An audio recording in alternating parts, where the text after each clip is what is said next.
Yes, I didn't say. What are you looking so sad about, Jam? Man, I'm surprised at you. I mean, I'm really insulted. I mean, that's not right what you just said. What do you mean? What I just said? I'm getting a drink of water. I'm late getting home, but you talk. I said something about the greatest heavyweight champ, man. I'm a hometown man, and you talk about Joe Louis, man. Joe Louis wouldn't be nothing for me. Joe, I tell you, Joe, do you think you would have stood a chance with me? Well, Clay, one time during my career, I put on a bum of the month tour. Bum of the month? I would have been a bum compared to you. Well, you know,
What's happening, my people? It's Cat Sports again, back for another afternoon with the family. That's right. You know what time it is. If it's Monday through Friday, 2 p.m., it's the Boxtorian, bringing you all that boxing is. Boxing is the greatest sport of them all. That's why we love it. Can't get enough of it. Miss Cass, BVO Sports TV. Salute, BVO. Salute to everyone. And welcome to another episode of Cass Sports, the Boxtorian. Today, the Barrera-Morales Trilogy. The Barrera-Morales Trilogy.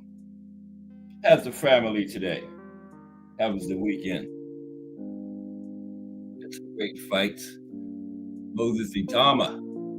I picked the stoppage, but I certainly didn't pick the first round. I picked like 8 or 9, but wow, what was it? 56 seconds. Everybody was asking afterwards, is he ready for Usyk? Put him in there. There's only one way to find out. In the ring, in the squared circle. Put him on in there.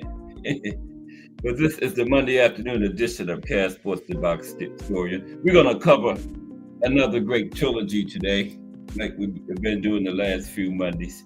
Today is going to be that classic between those two Mexican warriors. There they are.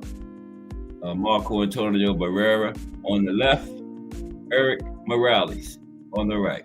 3 great fights. All 3 went the distance. Barrera got the best of them, 2 out of 3. Morales won the first fight. Barrera won the second and third fight, 2-1. But they were all great fights.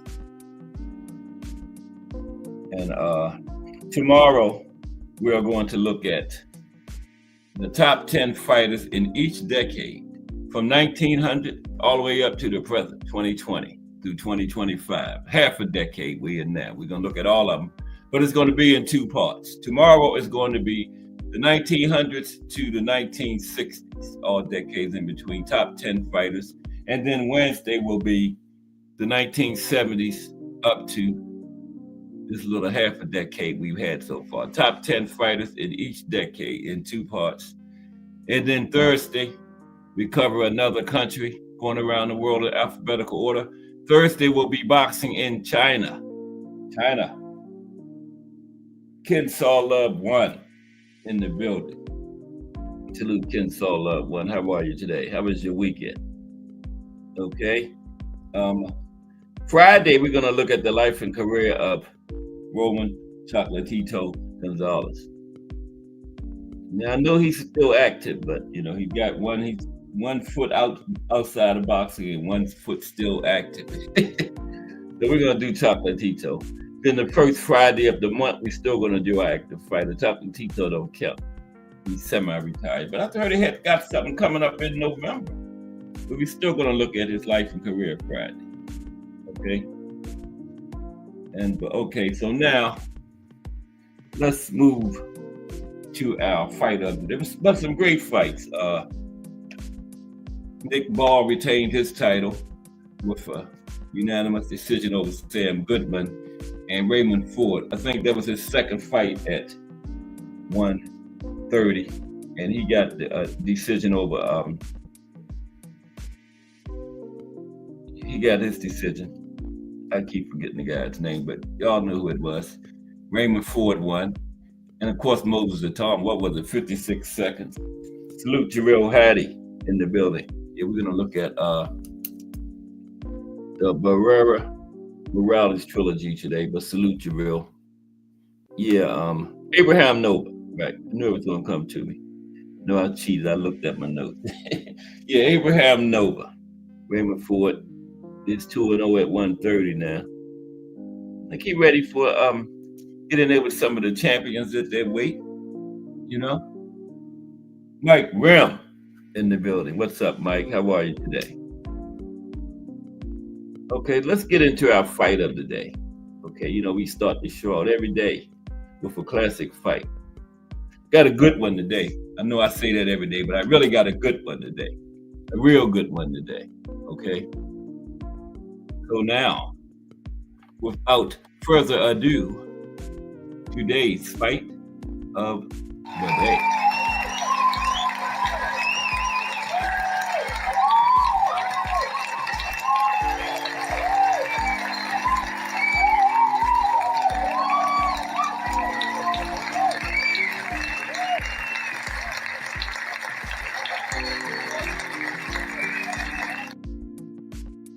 Salute Thomas Hill is in the building. What's up, Thomas Hill? Yeah, today's fight of the day, Big John Tate versus Mike Weaver. Okay. Big John Tate versus Mike Weaver. And the Godfather had plans for Big John Tate, but Mike Weaver didn't get the memo. Godfather didn't send Mike Weaver the memo about the plans he had for Big John Tate, because Mike Weaver spoiled those plans big time. Let's talk about it. March 31st, 1980, Big John Tate versus Mike Weaver, the fight of the day. Now, not for nothing do they call boxing the cruelest sport. Just as a baseball game can end with a single crack of the bat, one hard blow can not only decide the outcome of a fight, but the trajectory of a human life. In boxing, unlike other sports, real tragedy is inherent, only a punch away. The cruel whims of fortune and hard luck sometimes deciding a boxer's fate as much as any lapse in strategy or execution. It can be agonizing to witness, and yet, paradoxically, this vicious cruelty lies at the heart of the sport's primal appeal, the chance to witness the bravery of those risking everything for the glory of battle and victory. It's 1980. Boxing is bigger than ever, but the heavyweight division struggles for cohesion. Less than 2 years before, after a long and incredibly successful run, Muhammad Ali had announced his retirement. These were the days when the so-called alphabet wars began in earnest, with competing sanctioning bodies starting their insidious work to debase what little integrity pugilism still possessed. Now, with Ali's departure, there were now two claimants to the heavyweight crown, right? Larry Holmes held the WBC, World Boxing Council title, while the WBA, World Boxing Association belt, had been secured by Big John Tate. Okay? And there is Big John. After he won the title from Jerry Coetzee, went over to South Africa and done it too. And look at the Godfather. See in the lower right-hand corner? That's the Godfather in 1980. Like 47 years old. 45 years ago, he's like 92 or something now, right? Yeah, like late 40s. See him? With the bow tie on? Godfather got a tux. Got the bow tie. Got hair up on top. See the Godfather in the right-hand corner? Okay. He had big plans for Big John Tate, though. Let's talk about it. Now, John Tate has signed a promotional contract with the Bob Father era, and the promoter was working to position the huge Tennessee fighter and Olympic medalist as the heir apparent to Muhammad Ali. Now, despite the fact Holmes had obviously faced tougher competition, the former sparring partner for the greatest could not shake his image as a poor man's Ali, a boxer with great talent, but lacking in charisma and mass appeal. And so, while the public remained cool to the Eastern assassin, the Godfather moved to capitalize and turn John Tate into a star, a hero, the next great American heavyweight, right? Now, thanks to Ali's immense popularity, the success of the Rocky movies, and the stirring victories of American boxers at the 1976 Olympics, pro boxing was now attracting huge television audiences and big money. And Bob Arum, working with ABC television, helped engineer an unprecedented primetime television special with Larry Holmes, Marvin Johnson, Eddie Gregory, and Sugar Ray Leonard, all in action on the same card, right? For Arum, though, the night showcase fight was Big John Tate versus Mike Weaver. Okay? Now, few had witnessed any of Tate's previous fights, and Arum was counting on an impressive showing in the Knoxville native's first title defense to vault the 24-year-old into prominence. Okay? But there's the man that stood in between Tate's prominence and the Godfather's well-laid plans, Mike Weaver. Okay? Here's Mike.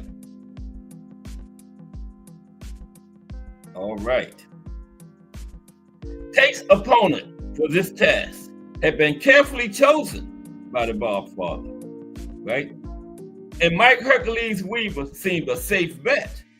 With a record of 21 wins, 9 losses, Weaver figured they lacked the talent to upset Tate. But more to the point, Weaver had surprised everyone the year before when he gave none other than Larry Holmes one of the toughest fights of his career. So you get it? He gave Larry Holmes a tough fight. So Aaron going to put him in there with Big John Tate and let Big John Tate smash him and say, see, this is the real heavyweight champion. Holmes had trouble and Tate smashed him. That's what the Godfather had planned. But like I said, Mike Weaver didn't get the memo. Now, Aaron's intention was to use an impressive win over Weaver in front of a Knoxville, Tennessee crowd, Tate's hometown, to position Tate as the true heavyweight champion in the public eye. But it backfired, right? When the bell rang for round one, there was little reason for Aaron not to be confident of his well-laid plan. Okay? Tate enjoyed significant physical advantages over Weaver. Younger and quicker. He was also taller and 25 pounds heavier, right? The champion used his superior size and weight, along with a snapping jab and a jarring right cross, to physically dominate and win almost all of the first 10 rounds. So the Godfather was sitting back happy. His plans was going as planned so far. Tate won the first 10 rounds, right? And he was in his hometown, Knoxville, Tennessee, chanting, Big John Tate, Big John Tate. The hometown crowd spurred the champion on as he set a fast pace, one Weaver appeared unable to match. Indeed, the challenger was boxing like a man who had just awakened from a deep sleep. And as the fight progressed, his corner became increasingly frustrated with their listless fighter. You're not throwing any punches, complained Weaver's manager, Don Manuel, after the 9th round. You got no chance to win if you don't throw some punches. Okay? Year 210, Big John was giving him a boxing lesson. See? Got Weaver back on his heels right there. Big John Tate took round after round after round after round from Weaver. Now, Weaver briefly came alive in a thrilling round 12, staggering Tate with a left hook and controlling the action. But then, inexplicably, he failed to follow up his success in the 2 rounds that followed. As the fighters readied themselves for the final 3 minutes, everyone knew Tate had a huge lead on the scorecards. 1 round more, and the victory was his. And the Godfather could start crowing about who was the real heavyweight champion of the world. Now, just before the bell, Weaver's manager, Manuel, leaned over his shoulder of an exhausted-looking Weaver and said to him, "Go out there and knock him out. If you don't come back." Wow. So his manager was telling him if he lost, he was pretty much done with him. His manager told him, go out there and knock him out. If you don't come back. You know, go over there with the Godfather. Don't come back over here. And that's what he told him, man. That was his exact words. Go out there and knock him out. If you don't come back. Right? Wow. And the words appeared to resonate, showing more urgency and energy than in any previous round of the fight. Weaver chased after the champion, belying the experts who said he lacked the stamina to go 15 rounds. Now, Tate retreated, looking to simply survive the final 3 minutes instead of standing his ground, which was a grave mistake, as it gave the desperate Weaver momentum, allowing him to come forward and put more weight behind his punches. And there it is. Tate topples. Tate topples. With just a minute left in the fight, Weaver landed a hard right hand, followed by left, and a tiring Tate backed into his own corner. Tate clinched, and Weaver pushed him into the ropes, right? Dug a right to the body, and then slammed home the biggest punch of his entire career, a crushing left hook that landed perfectly on Tate's jaw and instantly rendered him comatose. All 232 pounds of the suddenly unconscious champion hung suspended for a brief, breathless moment before they toppled, falling lifelessly like a condemned skyscraper, collapsing after all the charges had been blown. Tate landed on the floor face first, out cold, finished, done, along with all of Bob Arum's big, well-laid plans. Yep, he was finished, done, along with all of the Bob father's big, well-laid plans. A single punch, striking just at the right moment on Tate's jawbone, changed irreversibly the lives of both men, and thus we reverse Tate stands as one of the greatest of all one-punch knockouts.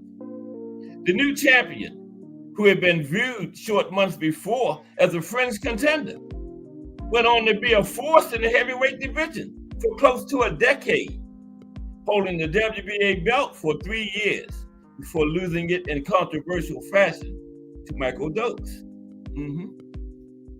Now, I don't even know why the referee counted. Look at that. The man is out. Weaver exults as the 10-count ends over an unconscious Tate. Why even count? He could have counted to 1,000,000. The man is in La La Land. Look like he's snoring. But anyway, Weaver went on to become a force in the heavyweight division for the next decade. By contrast, Tate suffered another knockout loss the following June. And guess what? After that next knockout loss, the Bob father dropped him like a hot potato. He was subsequently released by Arum and never regained his championship form. His ring earnings dwindled away, and he served time in jail for theft and assault. He mowed lawns and did odd jobs to make ends meet. Addicted to cocaine in 1998, he suffered a stroke while driving and was killed when his truck struck a utility pole. Before that, he had been seen panhandling on the streets of Knoxville, the same city where he had once fought as heavyweight champion, where thousands had cheered him on and chanted, "Big John Tate, Big John Tate." Not for nothing do they call boxing the cruelest sport. Wow, that's one of the biggest falls in history, man. What's up, Technique? How are you? Big John Tate versus Mike Weaver. Big John Tate had one of the biggest falls in boxing history. This man was in his hometown defending the heavyweight championship. He went from that to panhandling on the streets of his hometown, begging for change, in jail for theft. Wow, that was a major, massive fall. And there you have it, the fight of the day. Salute, Technique. Okay, the trilogy for this week is Marco Antonio Barrera versus ERIK Morales. Okay, that's what we're going to do today. So first, let's do a little introduction to the trilogy. Okay, have a little introduction. Summarize the 3 fights briefly. Then we're going to talk about the 2 combatants. And then we're going to talk about the trilogy.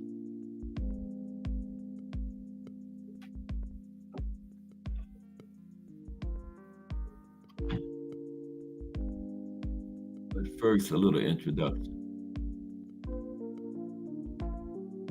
Oh, man. Is that too loud? I don't think so. Is the music good? Somebody?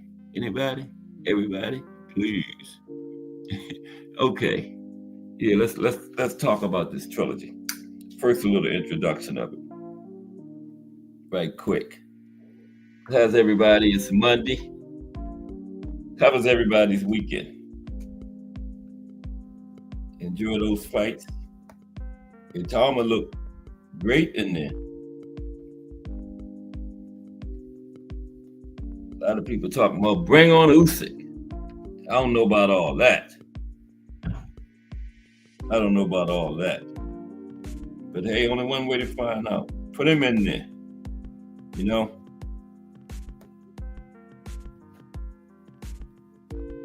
Everybody's sleeping on Ajit Carbayel, though.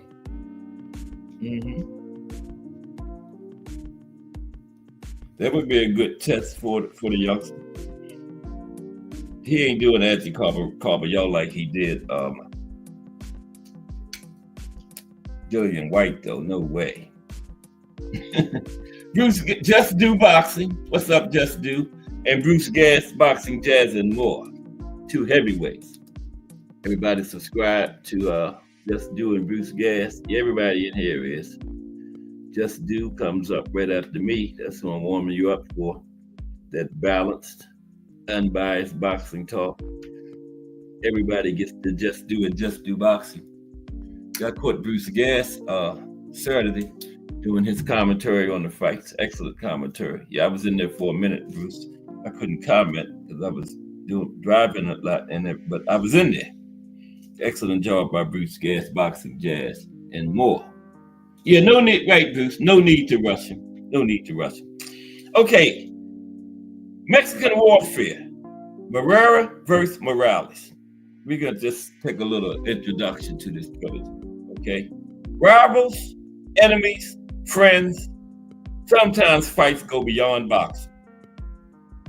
Now, more important than life or death, that's how the first fight between Marco Antonio Barrera and Erik Morales was described, just moments before the bell sounded, for what ultimately became the opening chapter of one of boxing's most pulsating trilogy.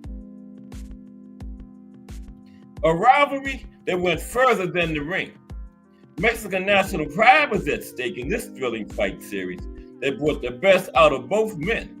The 3 intense fights between Barrera and Morales stemmed from genuine hatred for one another and an unrelenting desire to get one over each other.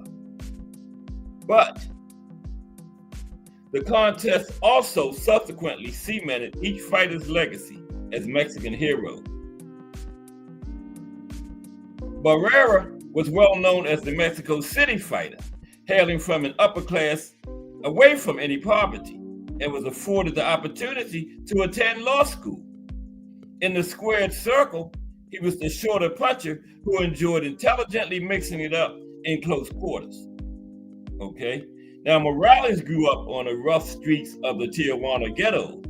El Terrible was the taller fighter who adapted a more tactical approach between the ropes, using angles to mix up his aggressive attacks.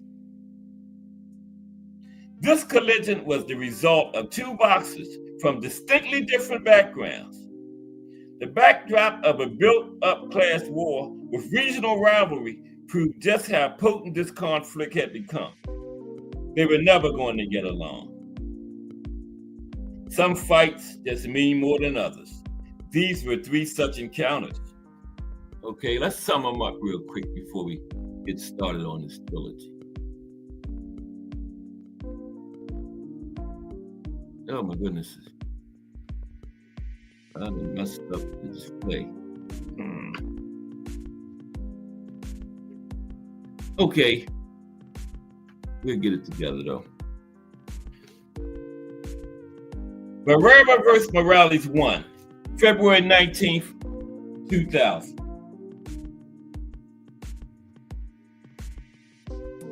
Both men entered their first meeting as super bantamweight world champions, but belts didn't matter. This was about more than titles. Morales was dropped in the 12th round, but recovered to reach the end of the fight. It was a working class street kid who had his hand raised, somewhat controversially, winning a split decision in Las Vegas in what was later voted Fight of the Year. Yeah, 2 of these 3 fights was Fight of the Year.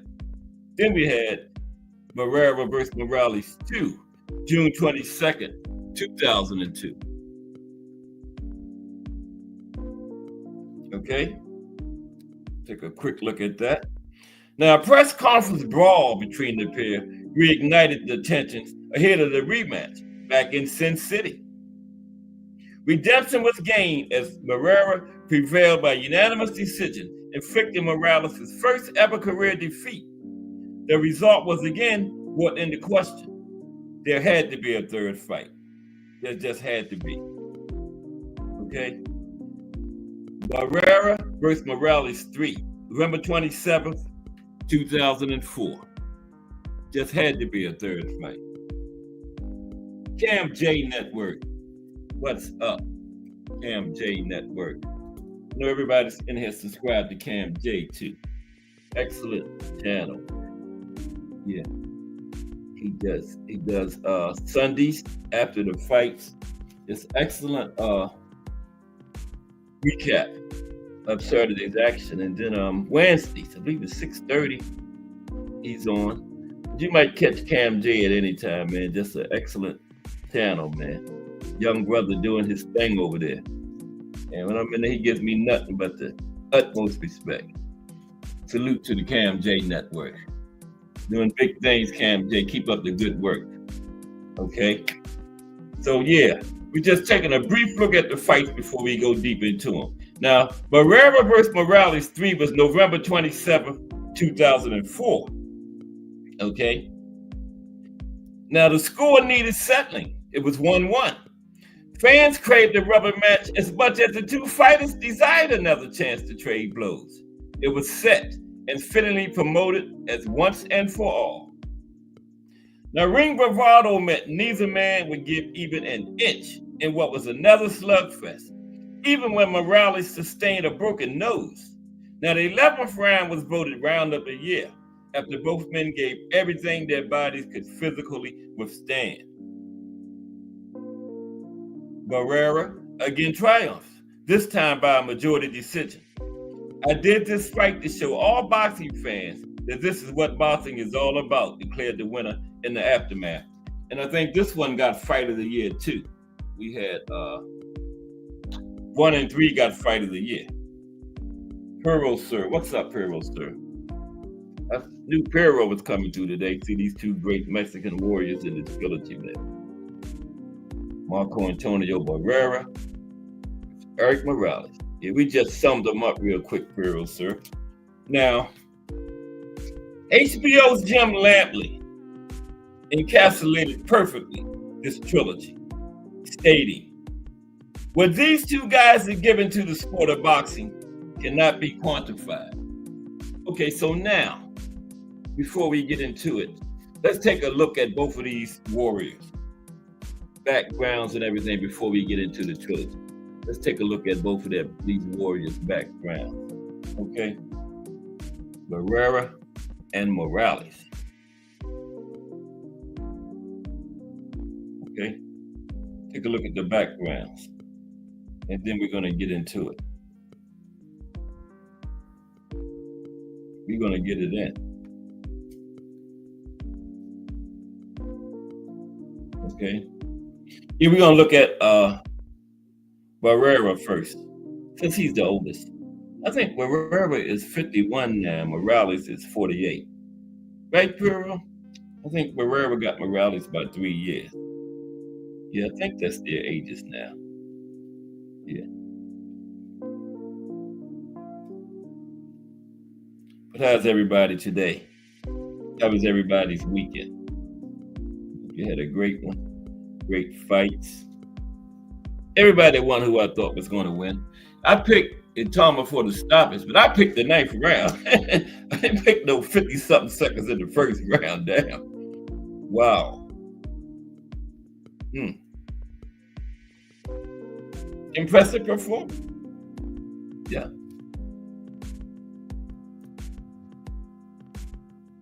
Man, come on. Bear with me for a second, please. Yeah, we're going to take a look at Barrera's background and everything. We're going to look at the fighters' backgrounds first before we get into the trilogy.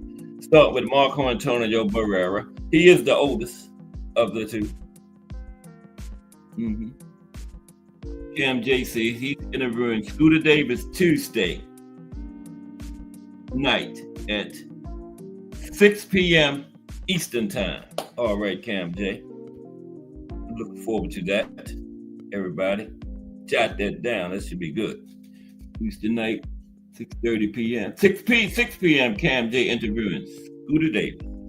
Okay, let's take a look at Marco Antonio Barrera first now. Now, Marco Antonio Barrera The baby-faced assassin is a fighter who has never known how to back down from a fight. Described by one boxing commentator as being in more wars than the 101st Airborne, Barrera's fights are still highly anticipated around the world. Not still.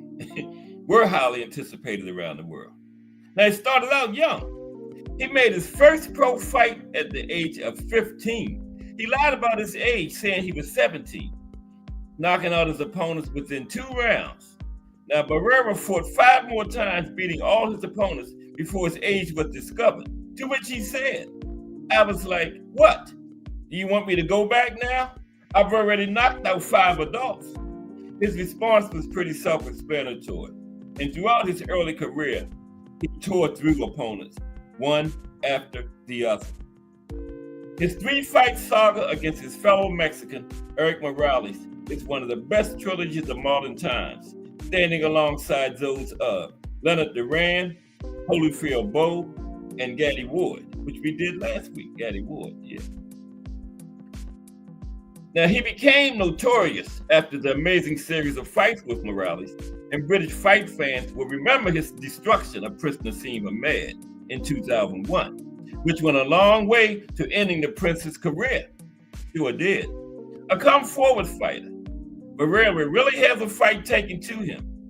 He was almost always the aggressor, capable of calculated combinations that sap energy and confidence from his opponents. Barrera has the ability to box his way around his opponent or stand toe-to-toe in jaw-dropping exchanges, like those seen against Morales. Now, he was a working-class hero. He is an icon amongst working-class Mexicans, despite his privileged upbringing. His parents wanted Barrera to pursue a career in law. He now lives in Los Angeles, where he is able to go about his life without being noticed. Much of his popularity stems from the fact he turned down an easier life in law and followed the passion he had for boxing into the ring. Oh, my bad. There is Barrera. Now, well, yeah, there's Barrera. Okay. My bad.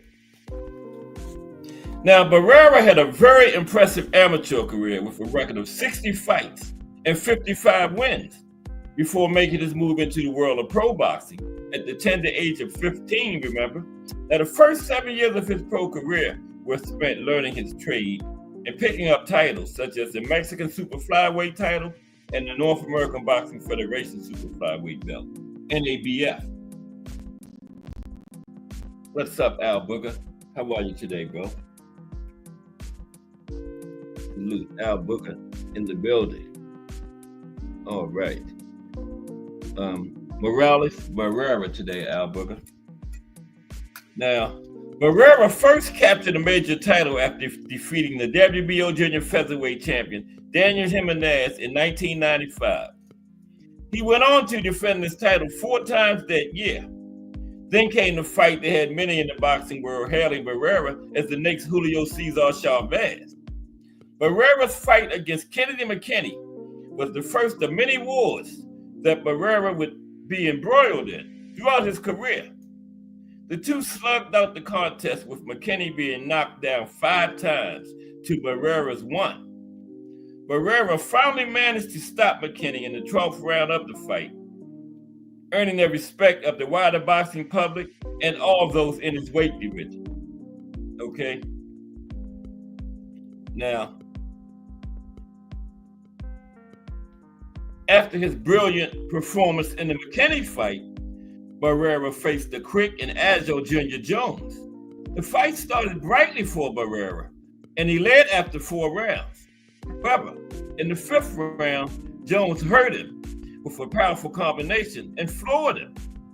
Barrera rose from the canvas, however, but then Jones was a relentless finisher, and Barrera's corner stepped in to stop the fight when they saw their man was in serious danger. Now, the Jones defeat shook Barrera, who up until that point had looked to be heading forward without many obstacles. Now, Barrera and Jones had a rematch, with Barrera working to a game plan that again seemed to be working at first. However, Jones again unraveled him, and the fight ended in a unanimous decision for Jones. Okay?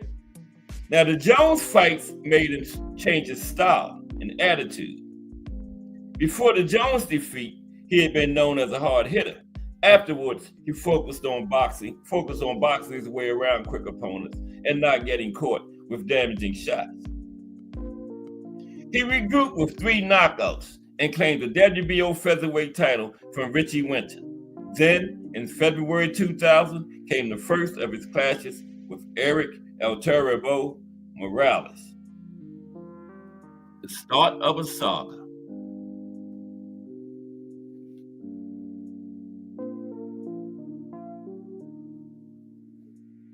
Start of a saga.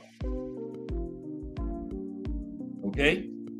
Now, Morales was widely tipped to defeat Barrera after he easily beat Jones in 4 rounds, and Barrera went into the fight as a 2-1 underdog. However, the Morales fight became the platform from which Barrera relaunched his career. The 2 fighters had also developed a dislike for each other, with Barrera, the privileged middle-class fighter, pitted against Morales, the working-class street brawler. Okay? Barrera started the fight by taking it to Morales, hitting and hurting him with some brutal head body shots. But Morales regrouped, and the fight turned into a slugfest in the middle rounds, with both men connecting with hurtful and scoring shots. Although Morales had the bigger work rate, it was Barrera who was landing the more hurtful shots, and he scored a knockdown against Morales in the final round that many thought would swing the fight in his favor. However, the judges scored the fight in favor of Morales, which outraged many people at ringside who had witnessed what they thought was a clear Barrera victory. Now, although Barrera had suffered his 3rd defeat, his performance had reestablished him as a fighter that everyone wanted to see. After 3 knockouts, he then faced Prince Nassim Hamed, the undefeated knockout specialist. Like the Morales fight, there was needle in the contest, with some billing the fight as the Catholic Barrera versus the Muslim Hamed. Now, Barrera commanded the fight and repeatedly beat Hamed to the punch, landing powerful jabs to Hamed's face that kept him reeling and off balance for the majority of the fight. Although he did not knock the Prince out, he won the contest unanimously. Then came the second Morales fight, which proved to be a tactical encounter that seemed to be in favor of Morales. However, Barrera managed to snatch victory with late flurries and combinations that hurt Morales. Finally on top, the now undisputed featherweight champion, Barrera went on to fight 2 former champions, Kelly and Tapia.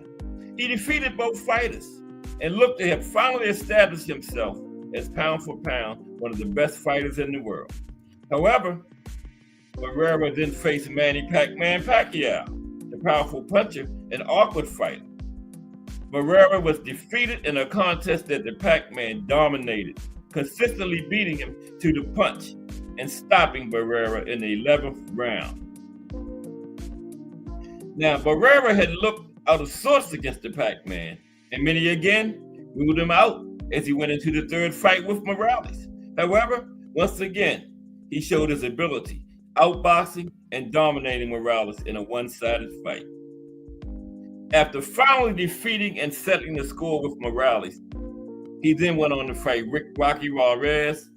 However, he lost the fight after having a knockdown ruled out after he hit Juarez when he was on the ground, showing the unpredictable and self-destructive side of his nature, right?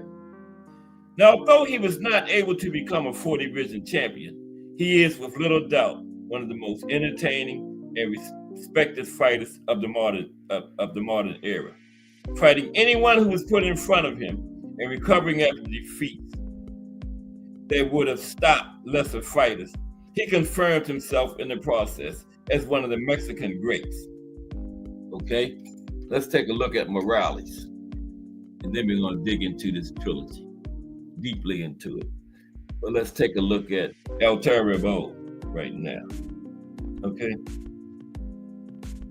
ERIK El Terrible Morales. Okay? Then we're going to get started, I promise. Just wanted to take a look at the backgrounds of these two legendary warriors. Okay? Both Hall of Famers.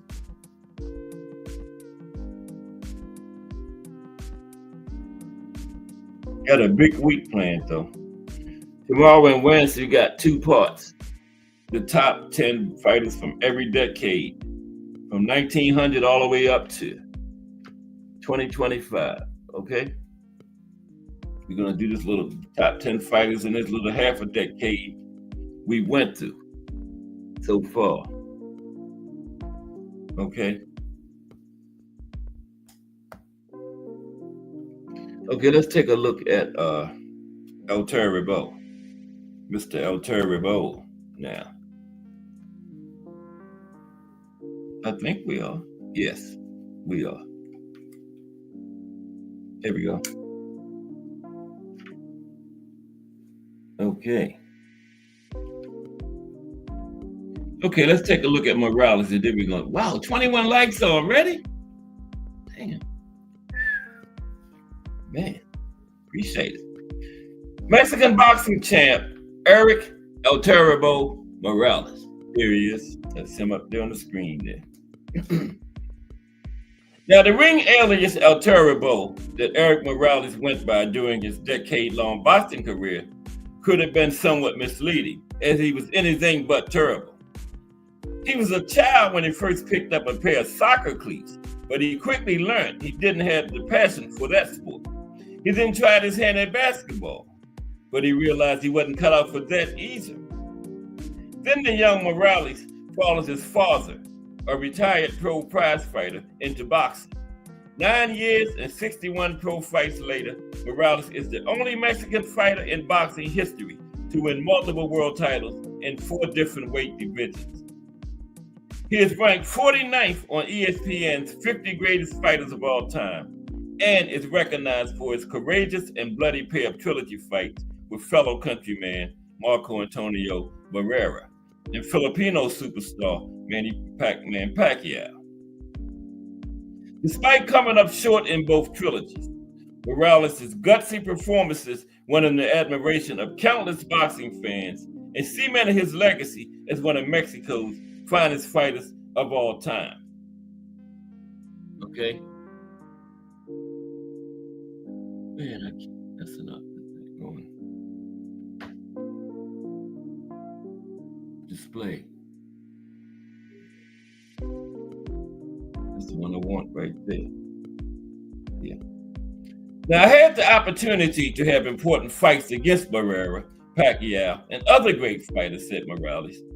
My fondest memory is always having the fans excited during my fight. Like many up-and-coming Mexican fighters, Morales' goal was to follow in the footsteps of the legendary Julio Cesar Chavez, who won 6 world championships in 3 different weight divisions.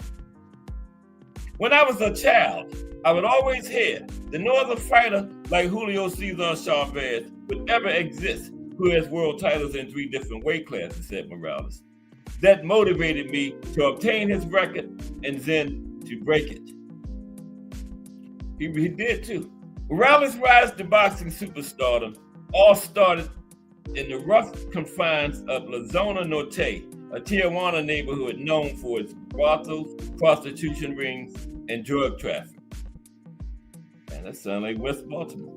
There, his father, just joking. There, his father, Jose, who died in 2016, operated a boxing gym.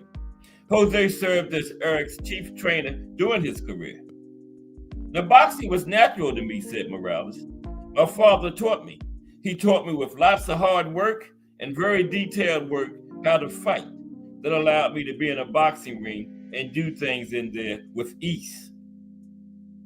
Morales' tall, long, and slender frame was well suited for boxing at long range.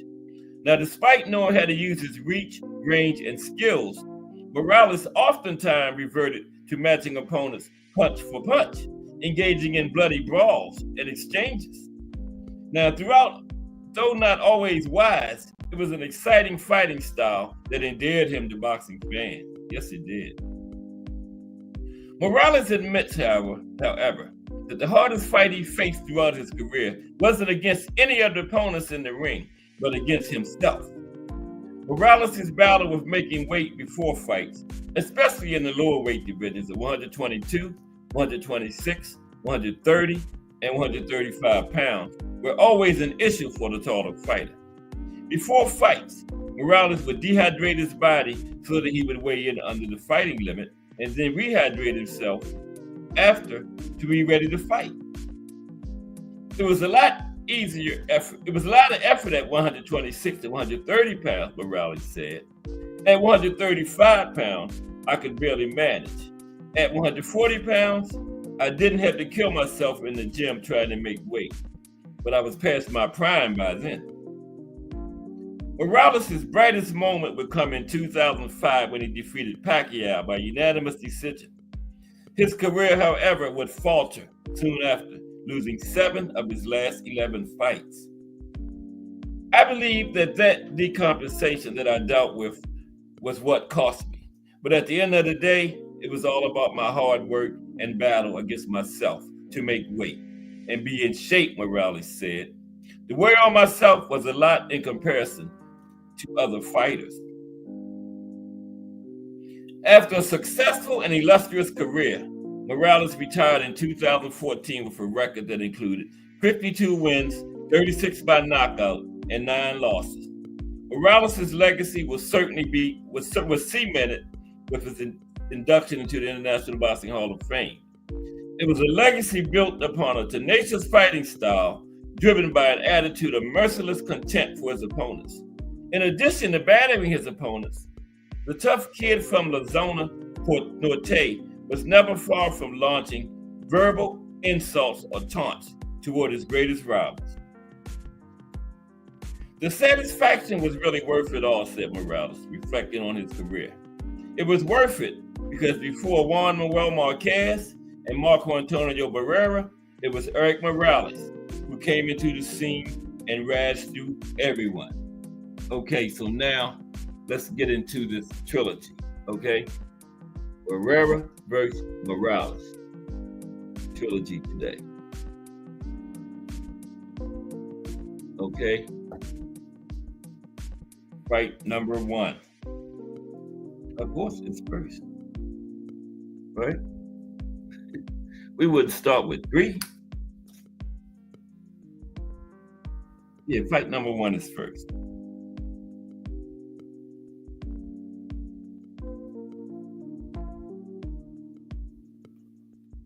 Okay.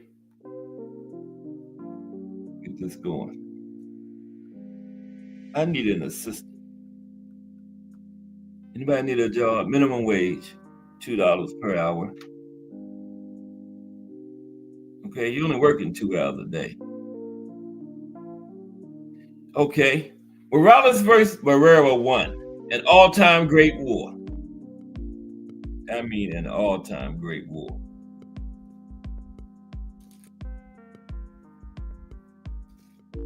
Okay, I done got my slide display messed up. I gotta find this fight. It is right there.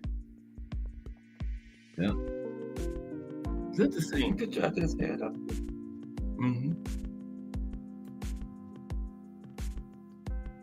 Bear with me.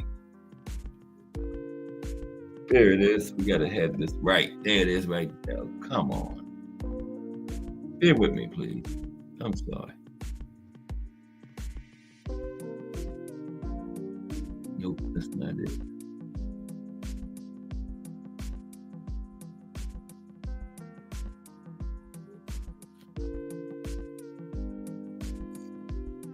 Oh, man. Yeah, okay, here we go.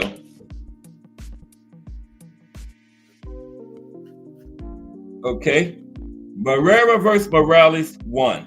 February 19th, 2000. Okay, we're going to go into all 3 fights now. February 19th, 2000. No one can really pin down how the animosity began. Perhaps it was a regional rivalry, with Barrera-Morales hailing from the working class region of Zona Norte, Tijuana, while Marco Antonio Barrera came from the more genteel environs of Mexico City. Perhaps it was a rivalry 4 years in the making, with Barrera ruling the super bantamweight division while Morales was still proving his worth. Or maybe it was more about the race to be regarded as the next great Mexican boxing warrior, as Julio Cesar Chavez's legendary career neared its end. Whatever the reason, the hatred was real, expectations were high, and what transpired in that February night at the Mandalay Bay set the tone for the two clashes which followed. Suffice to say, boxing fans will never forget the Morales versus Barrera rivalry. Never forget that. Okay, we're back on track with the slide display. There we go. Never forget that one.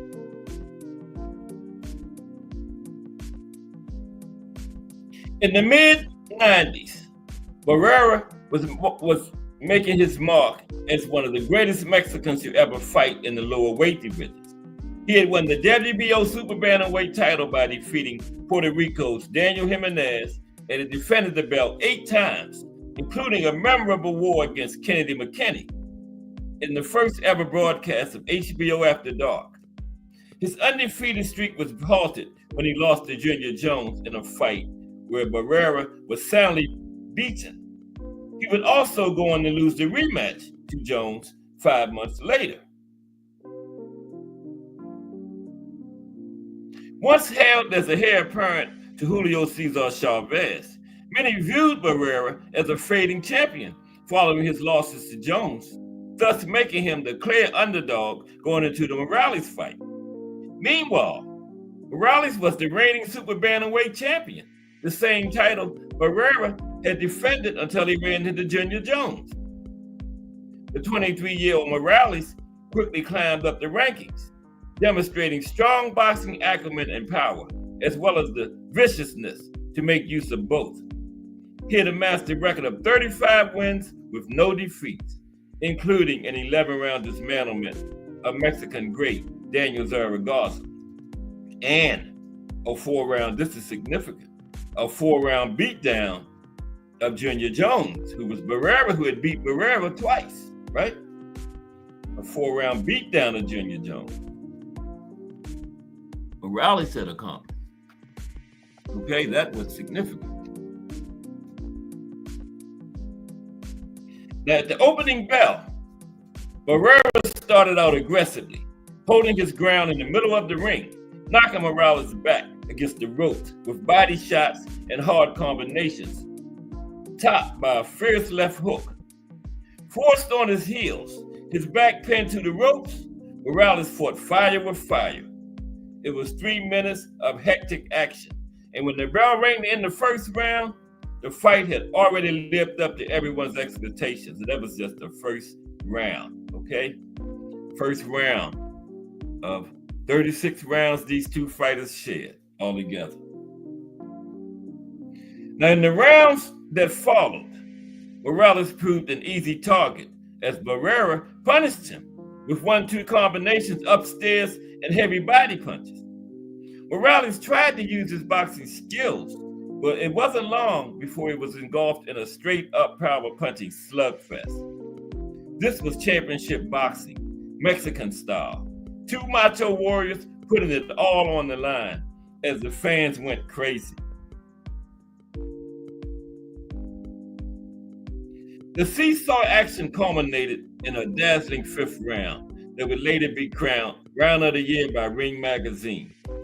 In his first half, Morales landed a series of right hands, forcing Barrera to cover up as he was staggered from the assault. Before the baby-faced assassin turned the tide with a right hand of his own. In the final minute of the round, both men kept frantically exchanging power punches with whatever strength they could muster. It was thrilling action and a round that would go down as a classic in their 3-fight saga. I believe it won Round of the Year, 5th round. And then the first fight won Fight of the Year. Round of the Year, and fighter leader.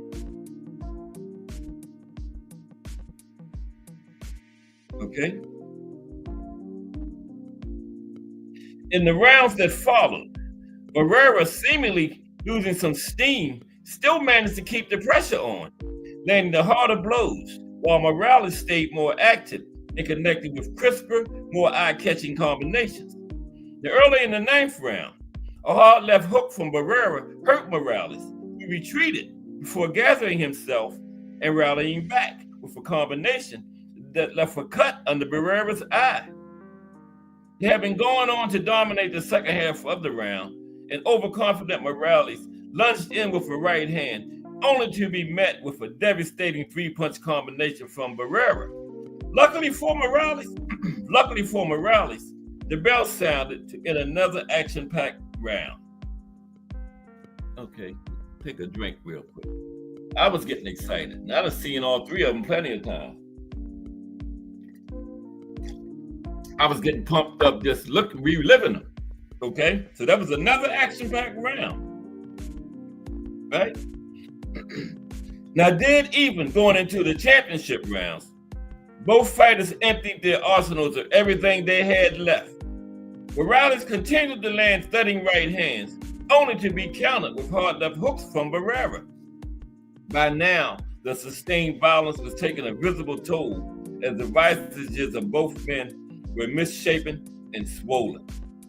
Okay? Yeah, there they are coming down the stretch right there. It's inside, fighting it out. With everything on the line going into the final round, the two warriors came out firing. Morales, with a burst of energy, bounced on his toes, looking for the opening to get home another crisp right hand. Instead, a trademark Barrera left hook landed, staggering Morales, the ropes helping him to stay upright. As Barrera moved in to finish, Morales slipped to the canvas, but it was mistakenly called a knockdown by the referee. When the fight resumed, both men exchanged punches down the stretch at close quarters, providing a dramatic ending to a dramatic fight. A dramatic ending to a dramatic fight. In a minor controversy, the judges' scorecards credited Morales with a split decision win, while in fact, most ringsiders favored Barrera's power punching over Morales' activity. But the questionable decision only set the scene for the next two clashes. The three action-packed distance battles comprising one of the greatest rivalries of the last several decades and one of boxing's all-time great trilogy. Mike Mazik is in the building. What's up, Mike? How are you today? Okay. Yeah, Mike, the Barrera-Morales trilogy. Okay, we go to number two. Hey, it's after 3 o'clock. We're going to get them in, though.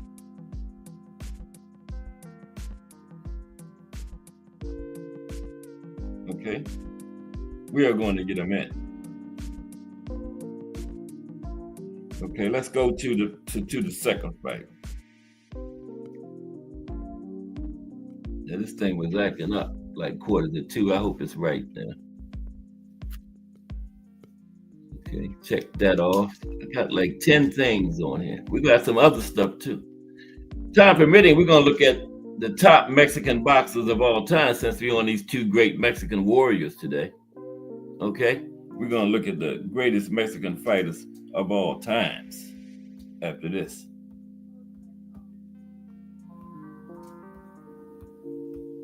Okay. And time permitting, I got a nice little piece on Salvador Sanchez. I hope we have time. I found a nice little piece on Salvador at the end.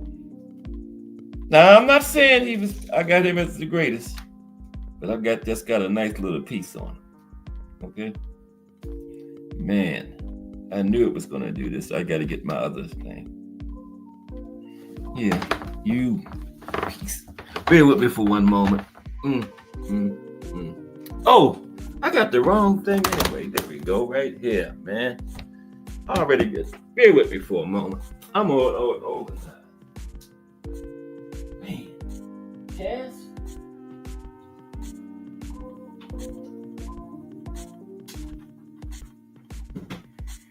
Wait, we should have been started. I already had it set up.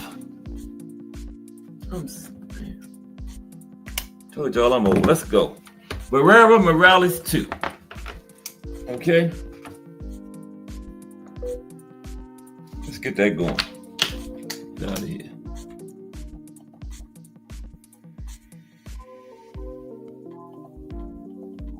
Yeah. There's Morales. He won 1. Okay. So let's move on to 2.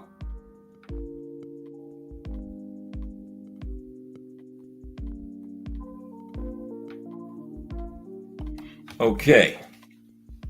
Now,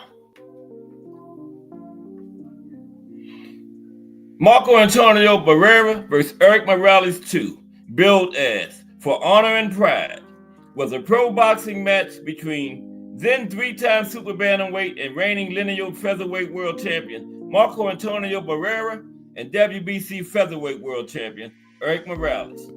It took place on June 22nd, 2002 at the MGM Grand Garden Arena in Las Vegas, Nevada. Now, Barrera won the contest by unanimous decision, with 2 judges scoring at 115-113 and the other scoring at 116-112 for Barrera. Okay? All for Barrera. Now, the fight was the second fight in the highly regarded Barrera versus Morales trilogy, with Morales winning the first fight. This is also regarded as the most technical fight out of the 3. Many people thought that Morales should have lost the first fight and was a very controversial decision, which set up ERIK Morales versus Marco Antonio Barrera 2 and 3 on November 27, 2004. That was 3, which Barrera also won. Now, this fight was made a pay-per-view due to the success of the first fight that was televised through a pay-per-view produced by HBO. The fight gained 300,000 purchases. Rather like the first fight, critics have provided highly positive reviews from this fight. Morales was the underdog coming into this one, right? Due to his previous loss of form and slack, even though he still won the first fight, right? Let's look at a little background. He came in as the underdog because they had some fights in between, right? Background.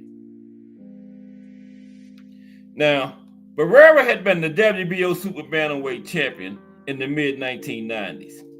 Morales, for his part, was undefeated, and he had won the WBC super bantamweight title, knocking out Daniel Zaragoza, being the first person to do so. Promoters soon began arrangements for a fight between the WBC and WBO super bantamweight title holders. Now, the first fight took place on February 19, 2000 at the Mandalay Bay Resort and Casino in Las Vegas and was televised on HBO after dark. Of course, Morales won that one, okay? And it was named Ring Magazine's Fight of the Year for 2000, right? And it was named as the best fight of all time in the same year. Now, following the first fight, Morales won 5 fights, though some unconvincingly. His first fight was against Michael Leroy Juarez on June 17, 2000, which Morales won by knockout in the 3rd round. He next faced Kevin Kelly for the interim WBC featherweight title on September 2, 2000, which he won by TKO in round 7. He then faced Rodney Jones on December 9, 2000.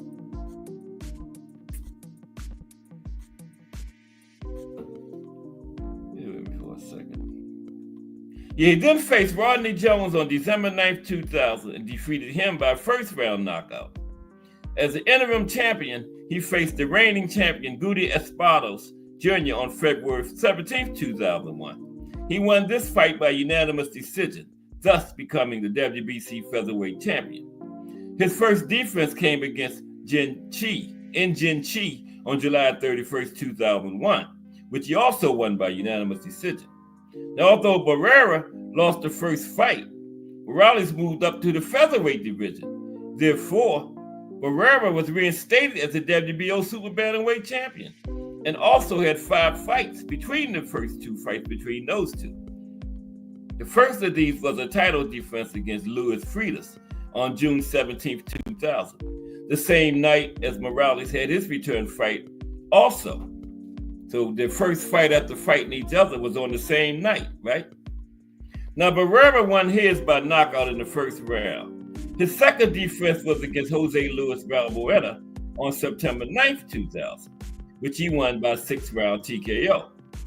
His third defense was against Jesus Salud on December 1st, 2000, which he also won by TKO in round 6. His next fight was a mega fight against undefeated British fighter Nassim Hamed on April 7th, 2001. Barrera won this by unanimous decision, therefore handing Hamed his first and only loss, alongside winning the lineal featherweight title. Barrera's first major title.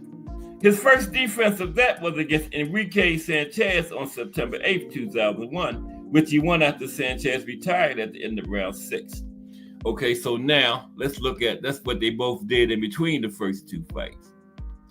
So now it's time for the second fight between these two. Fight number 2 in the trilogy.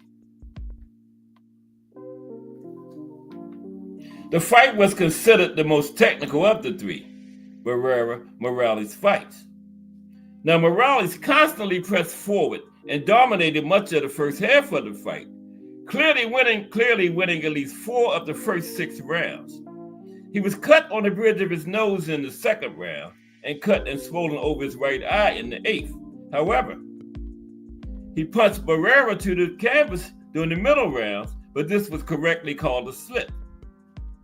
Now, Barrera fought cautiously in the early round, but rallied as the fight progressed, although Morales seemed to narrowly win rounds 10 and 11, which, when including his dominance in the first half of the fight, seemed to seal him a close victory on the scorecards. HBO's unofficial ringside scorer, Harold Letterman, scored the fight 115-113 for Morales. However, Barrera was given the decision by who counted, all 3 judges, and therefore won the WBC and the ring and retained the lineal featherweight titles. Barrera declined the WBC title though, and this became vacant. Okay, so Barrera takes the second fight. Here he is. In the aftermath. Following this fight, Morales was dominant in his fights, winning all 6 of them. Barrera, however, was less dominant, suffering a defeat to Manny Pacquiao and winning the other 3 fights. ERIK Morales versus Marco Antonio Barrera 3 was set up for November 27th, 2004. So let's go to the third fight now, okay? Barrera-Morales 3. Okay.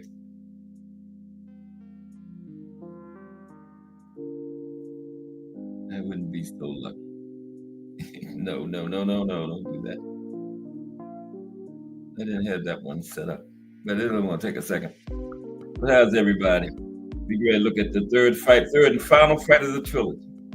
And then I got the best, some of the top Mexican fighters of all time coming up next. And then a special thing on Salvador Sanchez, the great Mexican fighter, died at age 23, but still thought to be one of the, arguably the best Mexican fighter of all time. If he had went up into his prime and had a complete career into his 30s, it wouldn't be no argument about it. He would be the best Mexican fighter of all time and the best featherweight of all time. Right, Perro? But yeah, it is in the Hall of Fame. Only man in the Hall of Fame at 23 years old. Okay? That's incredible right there. Yeah, I'm telling y'all the whole thing. Let me be quiet because we got a little special on him at the end. I'm telling the whole thing before we even get to it. Ain't gonna be no use doing it. I keep on running my mouth. Man. Say something for when we get to it. Yes? Okay. ERIK Morales versus Marco Antonio Barrera 3. Okay. I think. Tune in tomorrow for 3. No, just kidding. Okay. Erik Morales versus Marco Antonio Barrera 3. This was billed as once and for all. Third fight was once and for all. Okay. Now this fight was between the then 2-division world champion Marco Antonio Barrera and reigning WBC super featherweight world champion Erik Morales. It took place on November 27th, 2004 at the MGM Grand Garden Arena in Las Vegas, Nevada. The fight is the final fight in the Barrera versus Morales trilogy. Now let's take a little background on this one. Okay, a little background on this one. Okay, before we get into it. Now, Barrera had been the WBO super bantamweight champion in the mid-1990s. Morales, for his part, was undefeated, and he had won the WBC super bantamweight title coming into the trilogy, right? Now, the first fight, remember, took place February 19th, 2000, won by Morales. The second fight was won by Barrera, okay? June 22nd, 2002, back in Sin City. Yet the impact of the first fight had on many of those that saw it. The second fight was made a pay-per-view event, right? And the second fight, again, is often described as the most tactical fight of the trilogy. Nevertheless, there were plenty of punches, but with Barrera fighting a more technical approach, Morales opted to use heavier punches, dropping Barrera to the canvas in the seventh with a blow to the abdomen, which was subsequently ruled as a trip by the referee Jay Nady. Okay, but Barrera was declared the winner, unanimous decision. So let's look at number 3. That's a little background. Okay, Marco Antonio Barrera versus Erik Morales 3. Yeah. Okay. 24 likes. Okay, my record is 43, by the way. We need 19 more. Okay, the third fight. Now, the early exchanges suggested Barrera was coping just fine, beating Morales to the punch, firing more accurate shots and mixing his attacks to the body and head. Barrera won 5 of the first 6 rounds, giving Morales a boxing lesson in the process. Now, Morales boxes better from range, but he simply could not get his jab going and allowed Barrera to slip inside to deliver shorter, snappier combinations with his shorter arms. Okay? Rounds 7 and 8 saw a change, with Morales finally connecting with his chopping right hand, and for the first time, Barrera felt that extra 11 pounds of power. Barrera rallied strongly in 9th and 10th rounds to reassert his commanding lead. Rounds 11 and 12 were incredible. Morales knew he had to go for a knockout, while Barrera's corner were telling him he had to keep letting rip. Neither fighter disappointed, with blistering toe-to-toe exchanges throughout the final round. Usually, whenever these two get into a brawl, Barrera usually got the better of it. But Morales was finally showing what a great fighter he is, raining down shots on the exhausted Barrera, who responded ferociously with left hooks to the ribs and face. Now, the scoring was closer than you might have imagined. One judge scored the fight even, the other two giving 1 round and 2 round victories to Barrera. HBO's unofficial ringside scorer, Harold Letterman, scored the fight in Barrera's favor, 115-113. Barrera won the contest by majority decision, with 2 judges scoring it 115-113 and 115-114 for Barrera, and the other had it 114-114 as a draw. As the announcement came, the hostilities between the fighters continued with a shouting match between the two after the fight in the ring. As Barrera was announced the winner, he held up 2 fingers to Morales and shouted "Dos," which means 2, to indicate his 2 wins over Morales. Okay, so Barrera gets to this one too. Here he is. Aftermath. The fight was televised through a pay-per-view produced by HBO. The fight gained 325,000 purchases. Rather like the previous two fights, critics have provided highly positive reviews from this fight. The fight was named the 2004 Ring Magazine Fight of the Year. So the first and third fights were both fights of the year. Okay, so now let's summarize this great trilogy. Let's, put an ending, exclamation point on this great trilogy. Take off 3. Let's put an exclamation point on the damn thing. Okay. Now, boy, excuse me. I'm running back and forth. Man, I got a laptop, 3 phones, and a tablet I'm using today because there's a lot of information in a lot of different places about this trilogy, man. I used 2 different things for the second and third fight than I did for the first fight. And man, I'm having a time, but we're gonna get it in. We're gonna put an ending on this trilogy now, okay? And then we're gonna we're gonna look at some of the greatest Mexican fighters of all time. I'm glad we're gonna get that in because that's really good. That is really good. I think y'all gonna enjoy that. Yeah. Finish this up real quick. Okay.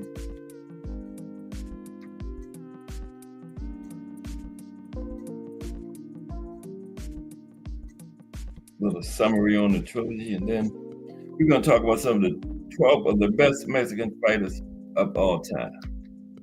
Okay. Yeah, come on. Here we go. Yeah.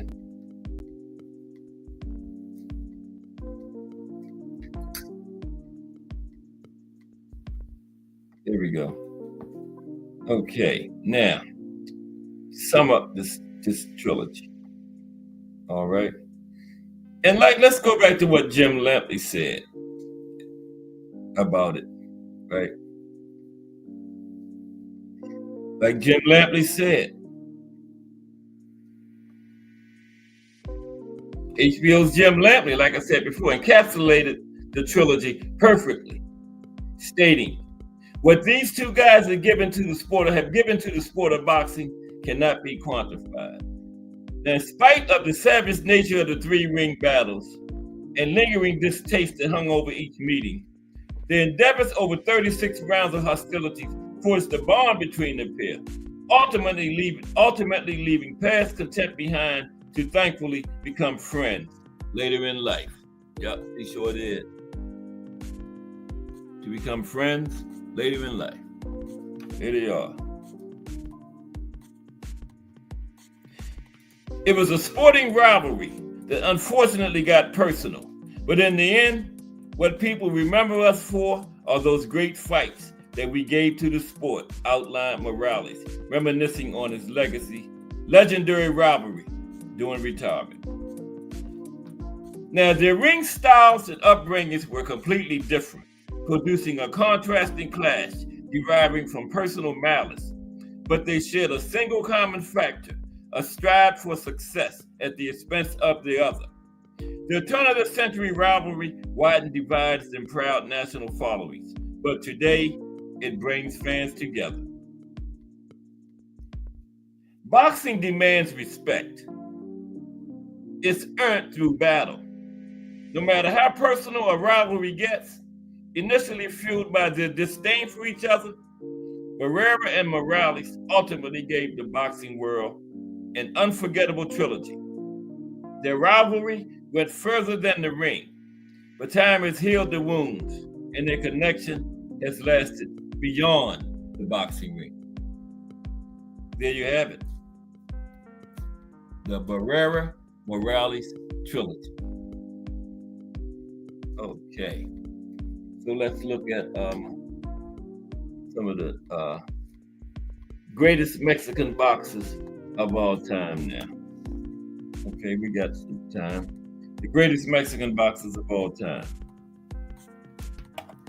Okay, get this going.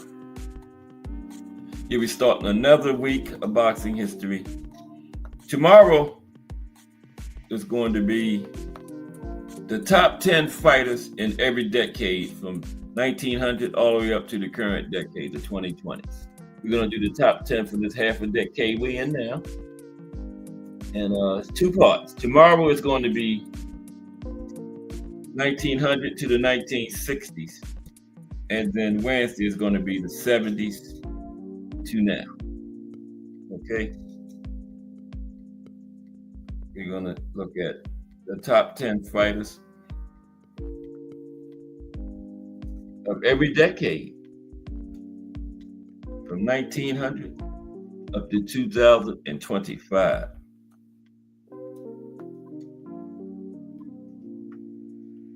Okay?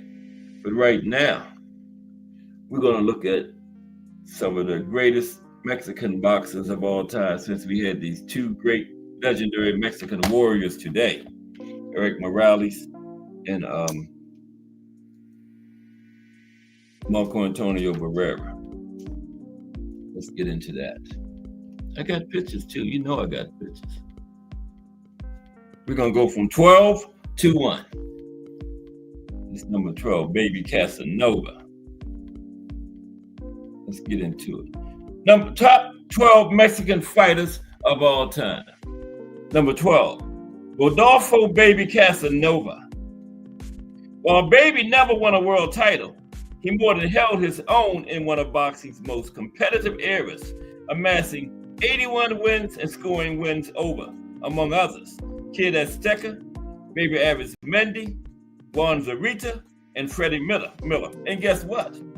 His fight with Puerto Rican Sixto Escobar in 1934 is considered the very first chapter in the legendary Mexico versus Puerto Rico rivalry. So this man, Baby Casanova, was one half, represented Mexico as one half of the very first fight in the legendary Mexico versus Puerto Rico rivalry. Baby Casanova of Mexico versus Sixto Escobar of Puerto Rico.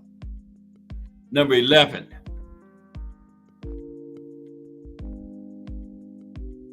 Number 11. Oh my goodness, there it is. Couldn't get the thing to move. Oh, I was at the top. No wonder it wouldn't move. Damn. Number 11, Marco Antonio Barrera. And there they are again. Barrera and Morales. That's Barrera on the left, Morales on the right. Number 11, Marco Antonio Barrera. A true Mexican warrior.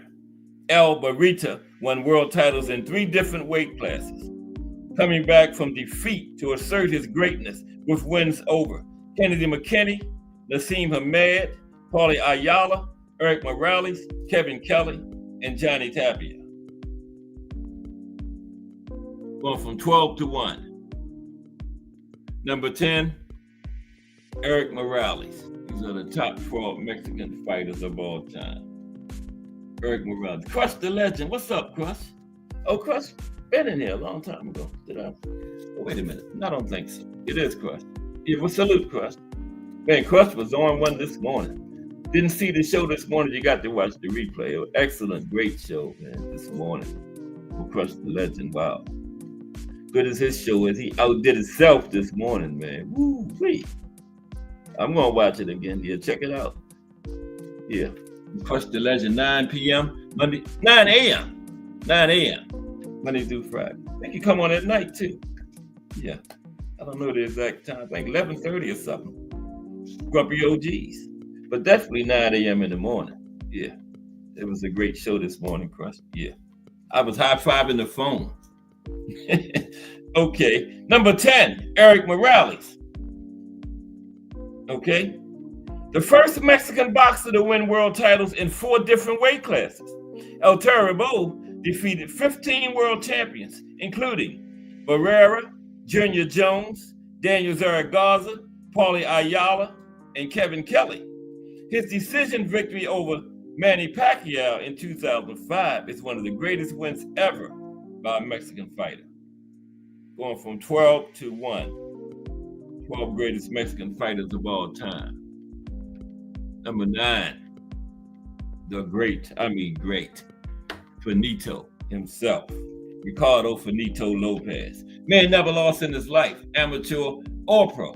Okay, Finito. The numbers say it all. 21 successful title defenses, 51 wins, 38 knockouts, 0 defeats.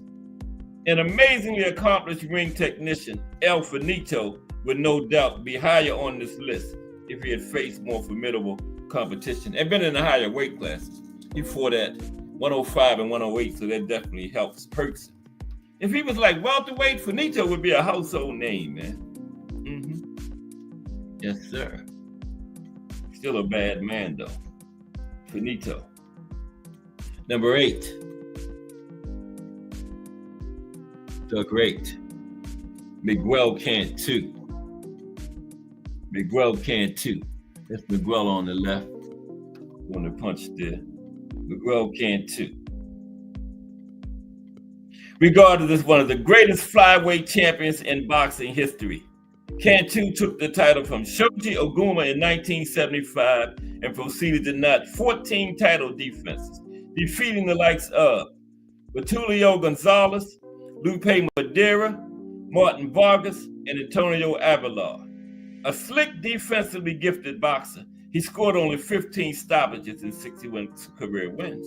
But he had other ways to win. You ain't got to knock everybody out. Still a bad man in the International Boxing Hall of Fame. The great Miguel Cantu. And they only get greater and greater. Look at this. Number 7, the legendary Vicente Saldivar. That's him on the right. Vicente Saldivar.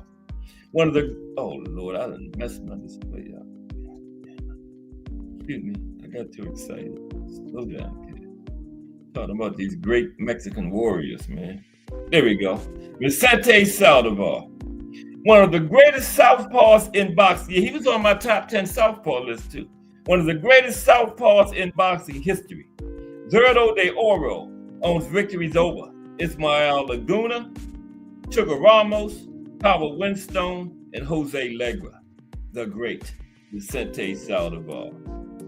Okay. Coming in at number 6, greatest Mexican fighters of all time.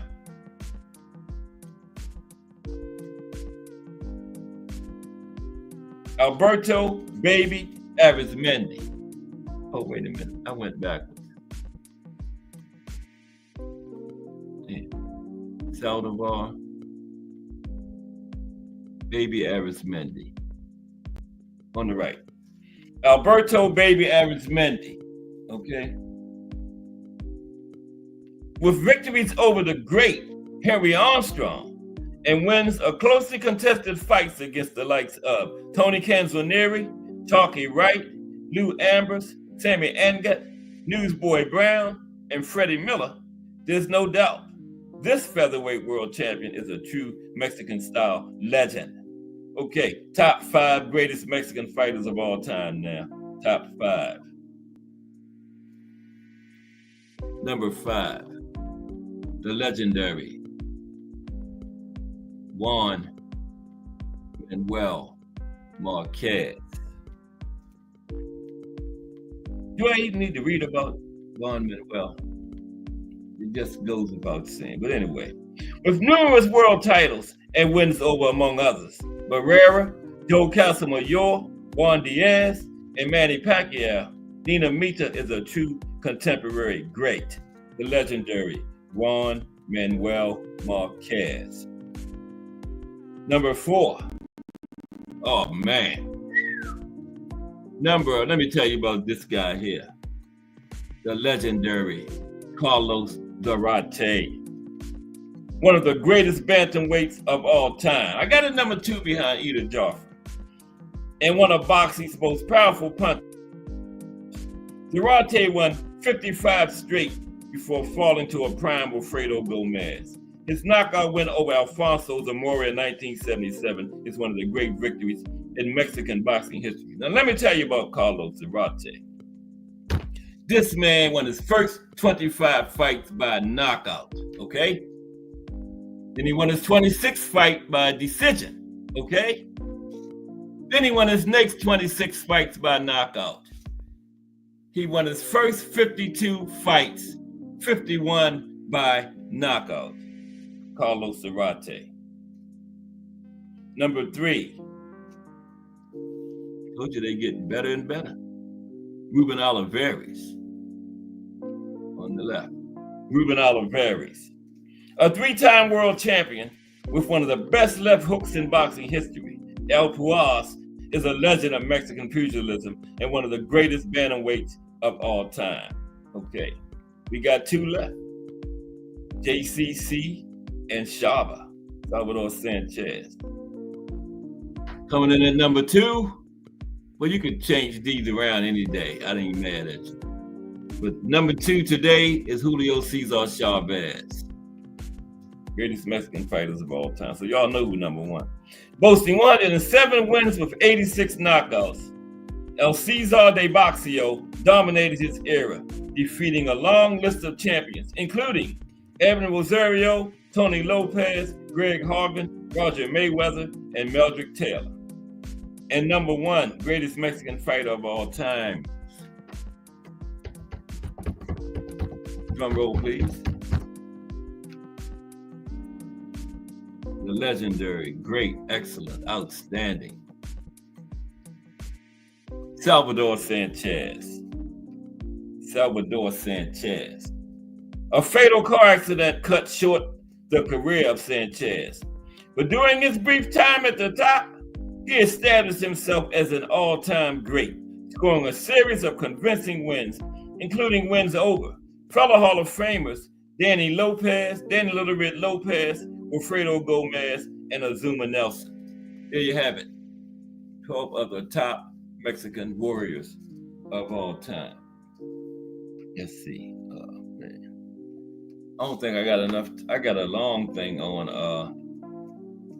Salvador. Man, I wanted to get that in. But I wanted to get some link time too. What's tomorrow? Man, let's run through Salvador real quick. It's a nice article on Salvador Sanchez, man. The greatest Mexican fighter of all time. Okay. I don't care what nobody says. That man did all that and had a fatal car crash at 23. Just think if he would have went all up into his prime and fought up into his 30s, man. And still arguably the greatest Mexican fighter of all time. Still arguably the greatest featherweight of all time in the International Boxing Hall of Fame. You can't argue with that. Let me drop the link. Can't argue with that, man.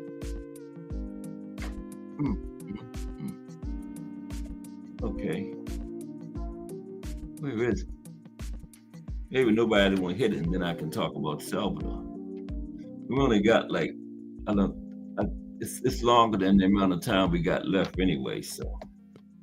And you starting it if I know I can't finish it, right? Don't start what you can't finish. Right? So yeah.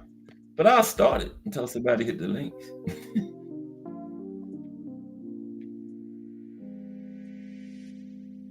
We got like 15 minutes. But how's everybody? It's Monday, right back at the beginning of another big week of boxing history. On Cast Sports, your friendly neighborhood box historian. Okay. Yeah, man, Atama was very, very impressive. I picked the stoppage, but I picked the 9th round. I had no idea it was going to be like that. God damn. He didn't play with his food at all. Damn. That was faster than Mike Tyson got Michael Spinks out of there. I thought 91 seconds was fast. Damn. What was it, 56? God damn, Dillian White.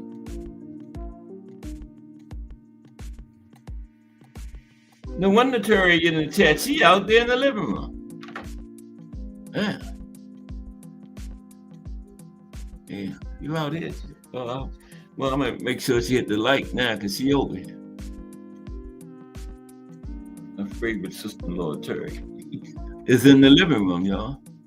That's why she's not in the chat. She could be both, in the living room and in the chat, right? I know I'm gonna get a like before she get up out of here. And there's the link. Okay. Link is for everybody. It's welcome to hit the link. Encouraged to hit it. All these big time boxing people in here. Big time knowledgeable boxing people. Let me add that. So yeah, while I'm waiting, I'm gonna get Salvador up, the greatest Mexican fighter of all time.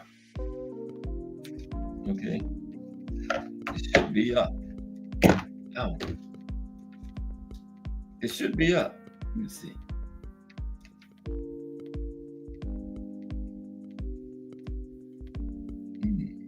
Let's see.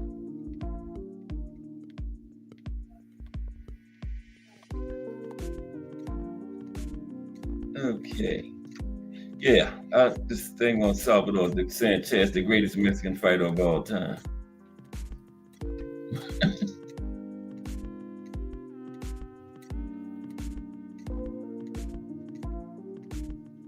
Salvador Sanchez. Did I say he was the greatest Mexican fighter of all time?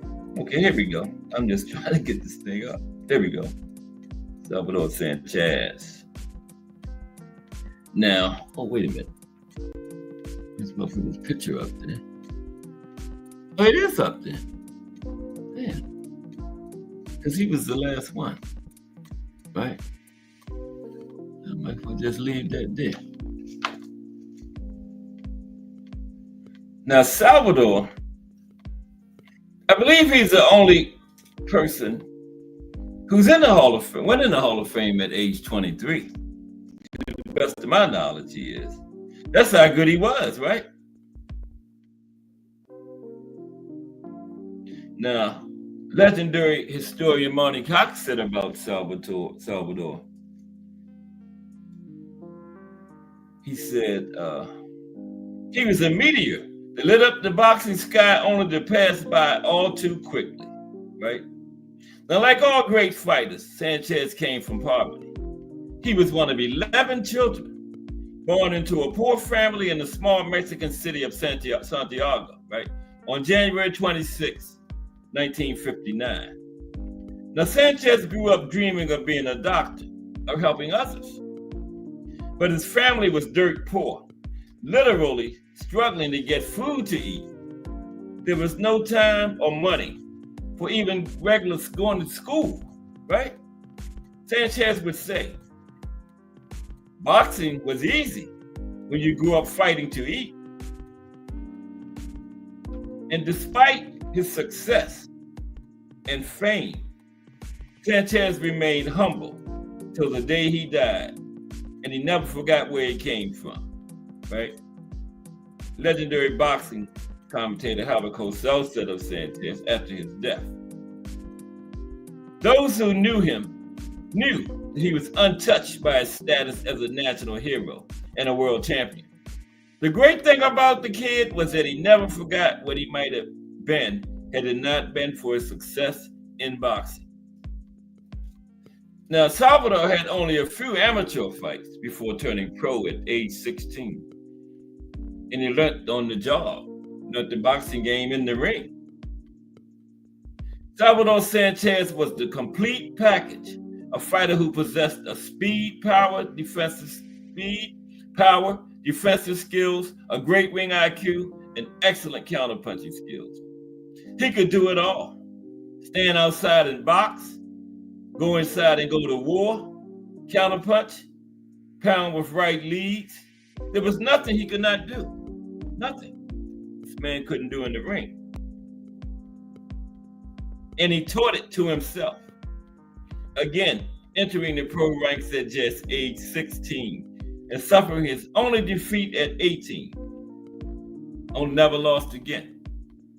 And he was still learning when he lost at 18, still learning the tricks of the trade. He had considerably more talent than a lot of fighters who also learned at a young age, right? Salvador. Now, Salvador Sanchez had just entered the star phase of his career when he was killed in a car accident at the age of 23 in 1982. WBC featherweight champion, he had cleaned out the division, defeating the tough punching machine Dan Little Red Lopez twice, Ruben Castillo, Juan Laporte, the great Wilfredo Gomez, and pounded all-time great Azuma Nelson. Yes, he did. That was a great fight, him and Azuma. Yeah. Let's see. Yeah, Mike Rim. Mike Rim been in the building. What's up, Mike Rim? Yeah, pounded all-time great Azuma Nelson. That was a great fight, though.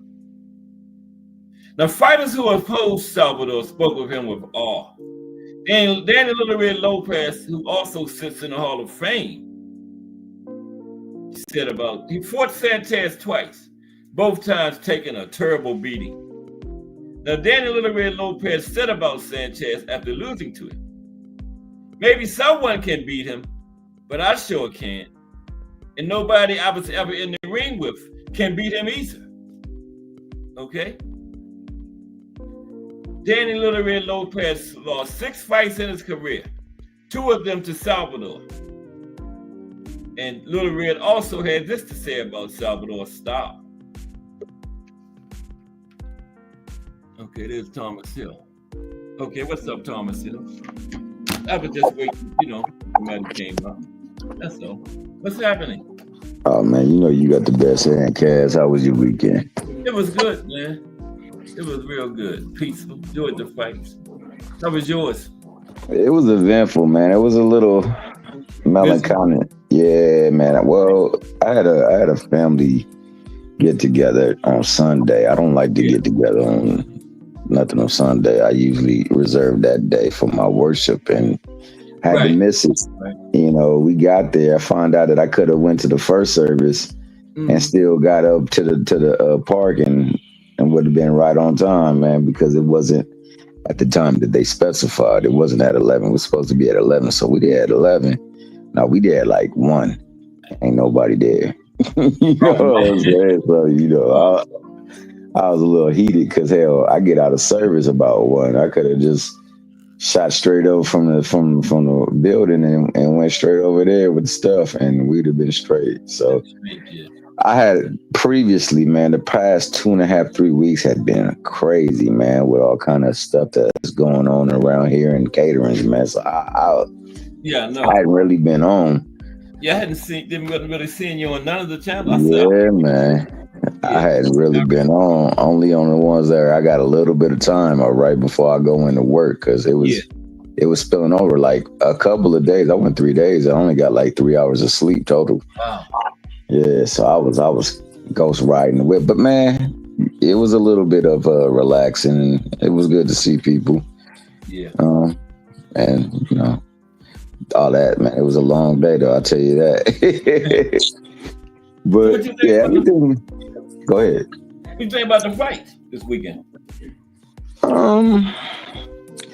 Most of the time, he did what I figured he would do. I've never, how me and you have talked about Dillian White. I think Dillian White is just, over there, they treat fighters with high regard. So he's like regarded highly for what he's done, but against like real heavy hitters, he's lost.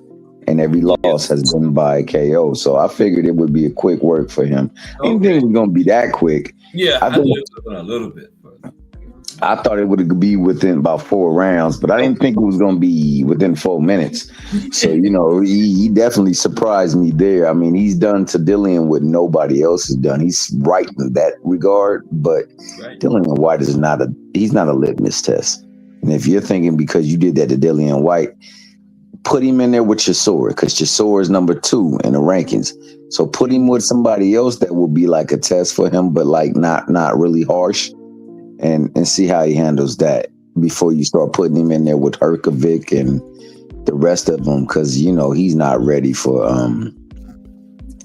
He's not ready for Usyk. I don't think that he can handle the acumen that Usyk has. But he's got tremendous talent, upscale like a mug. So And what is he, 20? yeah, 20. He's just 20. So he's really young, man. So yeah, I would love to see him. In there with Herkovich or Chisora. Okay. Something like that. And then, I could see better. I get a better feel for him because I don't believe Dillian White is it. I never have. That'd be a good way to move him after Dillian White. Yeah. Absolutely. It'd be because honestly, man, Chisora, because of the way he fights and what type of fights he gives, no matter who he's in the ring with, he's number 2. So if he can just get that fight, it would be something within his wheelhouse and something that will elevate his status as well, because that is the number 2 guy. That's right. So it's a good fight. Herkovich is also a highly ranked guy. Yeah. And he just had a battle with Adelaide and Adelier or whatever his name is, and it was entertaining. So imagine you putting him in there with Tuama. It would look good for him. Yeah. That would be a good if he gets in the ring with a Jit Cabiel, I think he gets stopped. Honestly, bro. I think Cabiel is just a technician. He has a chin, and he works that body. Exactly, Cash, what you just said.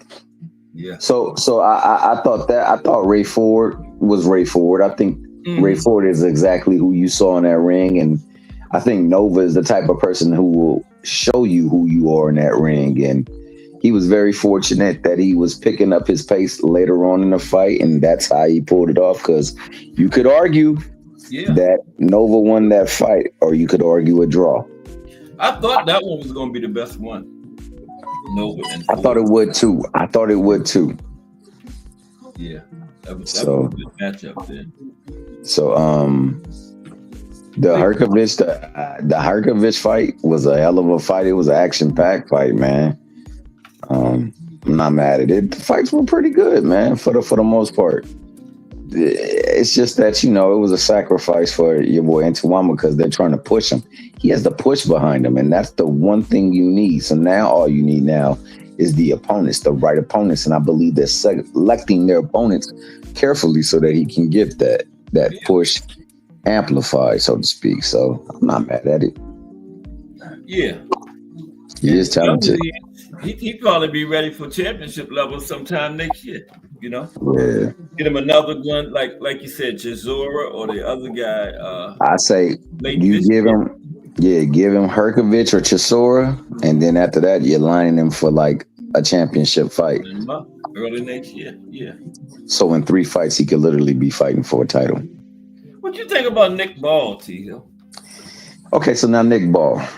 I think Nick Ball, likewise, he pulled off that fight later in the fight. I thought that, Goodman made a case for himself to at least get a draw in that fight.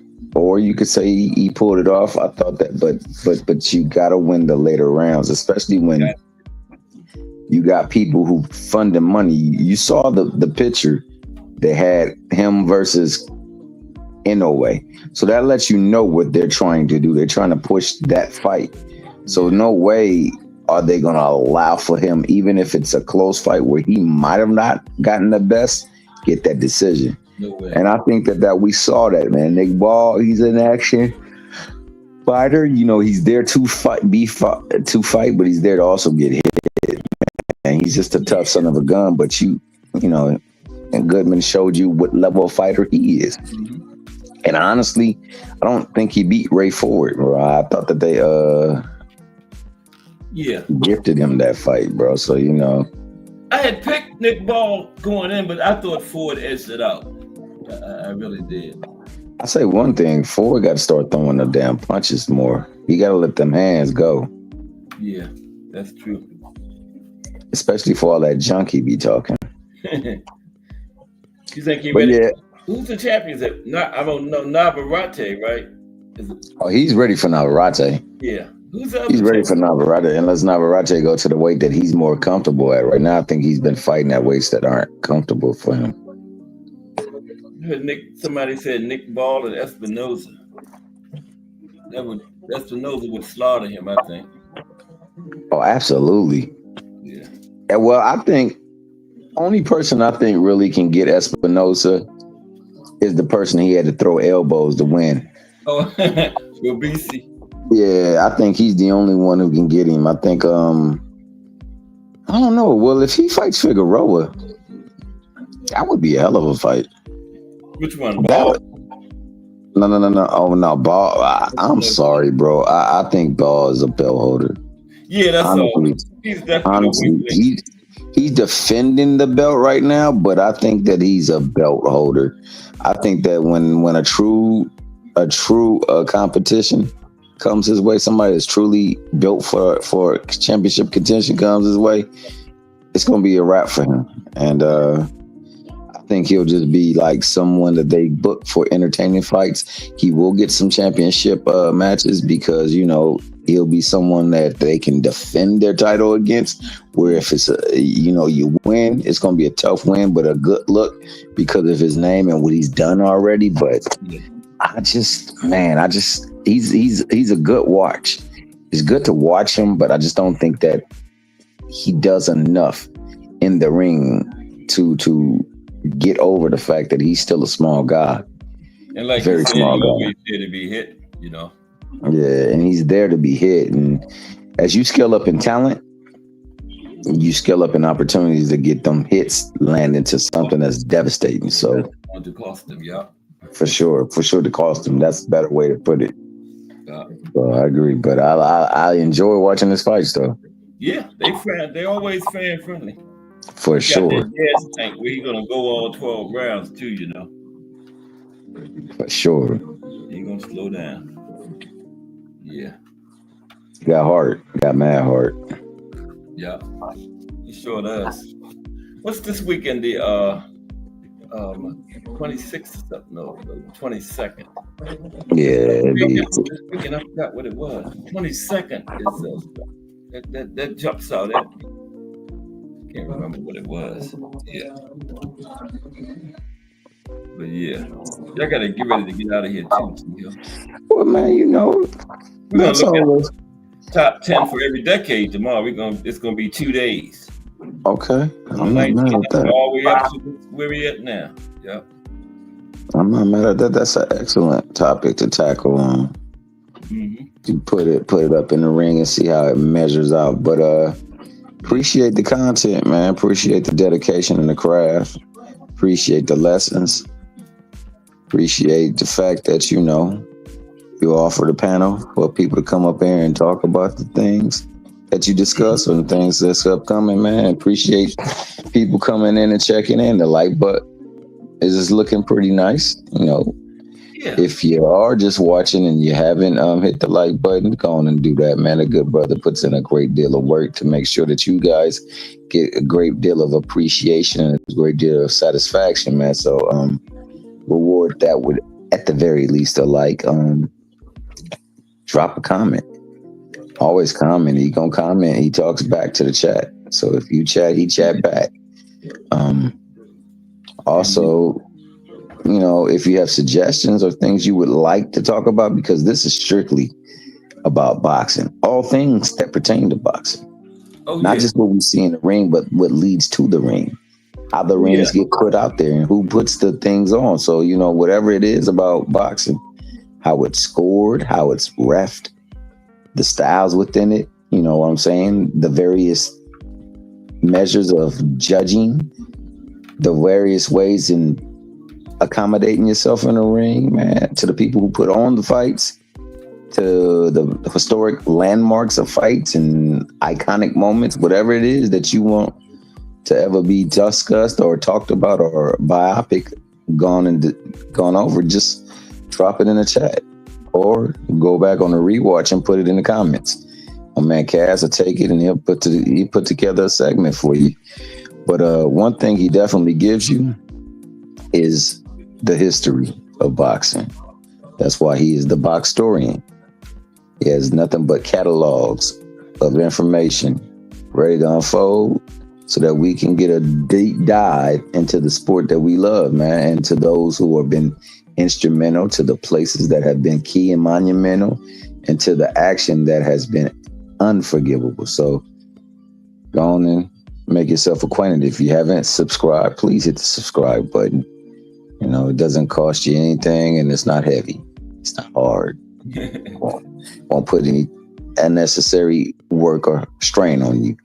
And also, like I said, appreciate Mrs. Cass for allowing you to give us this part of your time, man. We know that you are in the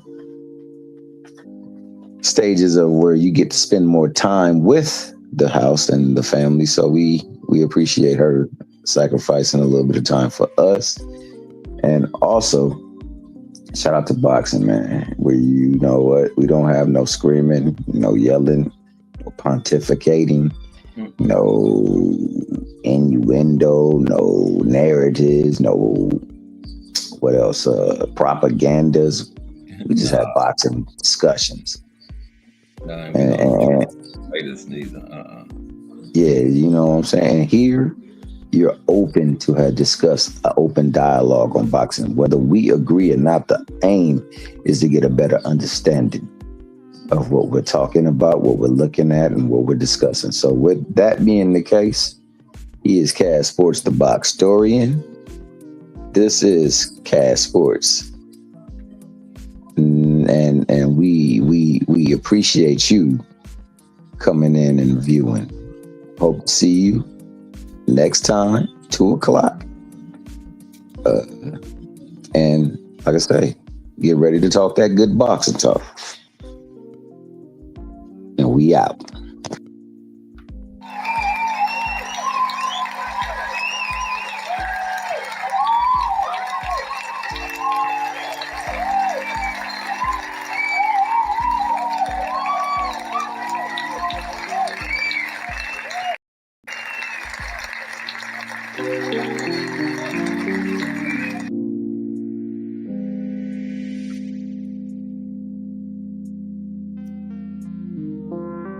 What's up, Shelton Moore?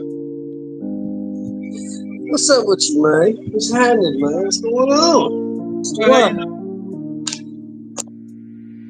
How you doing?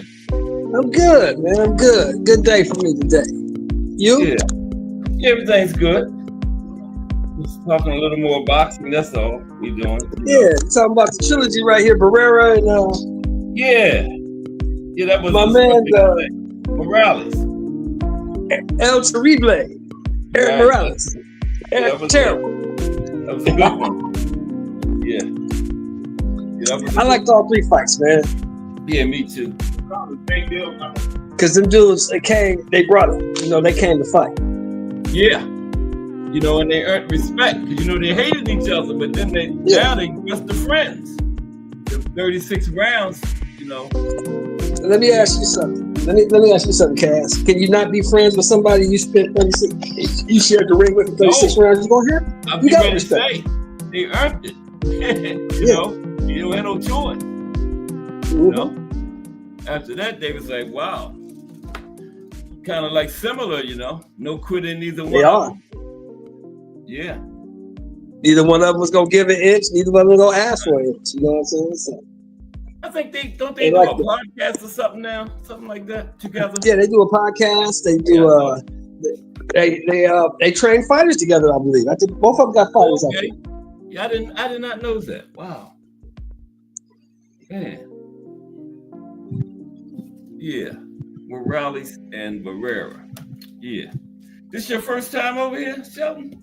Yes, sir. Yes, sir. That's my first time on your panel, man. I appreciate you. Yes, sir. Yeah, everybody's always welcome to hit that link and come up, man. Appreciate that. What's up, Define Arnie? What's up, Define Arnie? Oh, you kind of like staticky. You might need to go out and come back. It usually works. You real staticky. You real staticky. Yeah, and we can't hear you. Yeah. It usually work when you go out, and come back in. So let's So what you think, man? What you think of Saturday's fights, man? Give me your impression of what happened Saturday. I thought I had picked the Thomas for stoppage, but not that fast, man. You know, I had Dillian White making it into like the middle rounds, you know, and it was impressive. But like Thomas Hill was saying, he's had two good names that would be perfect for him next. I think one of them was Chisora and the other one was Herkovic. What do you think about them two next for the Thomas? Chisora or Herkovic, like later in the year? Don't put him straight in there with I don't know about Chisora. I think he's a little bit too fast for Chisora, but Chisora's a dog. You know what I'm saying? So yeah. I don't know what Chisora can take and what he can't take. Herkovic is a dog. He got a chin. You know, I hate Herkovic. I think he's overhyped and overblown, and I can't stand him. You know, but he proved something to me Saturday in the 8th round. He took in the 8th round. He stood like a man. I got to give him credit for that. Can you hear me now? He battled. Yeah, we got you. Go ahead, bro. Much better. 100%. I mean, I guess the one thing that I would say about Morales, bro, is that he never got in the ring with Marquez, bro. Barrera did. With who? Vargas? Marquez. So Morales never got in the ring with Marquez. Barrera did. Why do you think that was? Which Marcus you talking about? Juan Manuel. He's talking about Juan Manuel Marquez. Juan Manuel, yeah, they didn't. That was the only out of those why do you think that was? He didn't. Right. I mean, I heard Marquez say that it was Morales' promoter that didn't want the fight.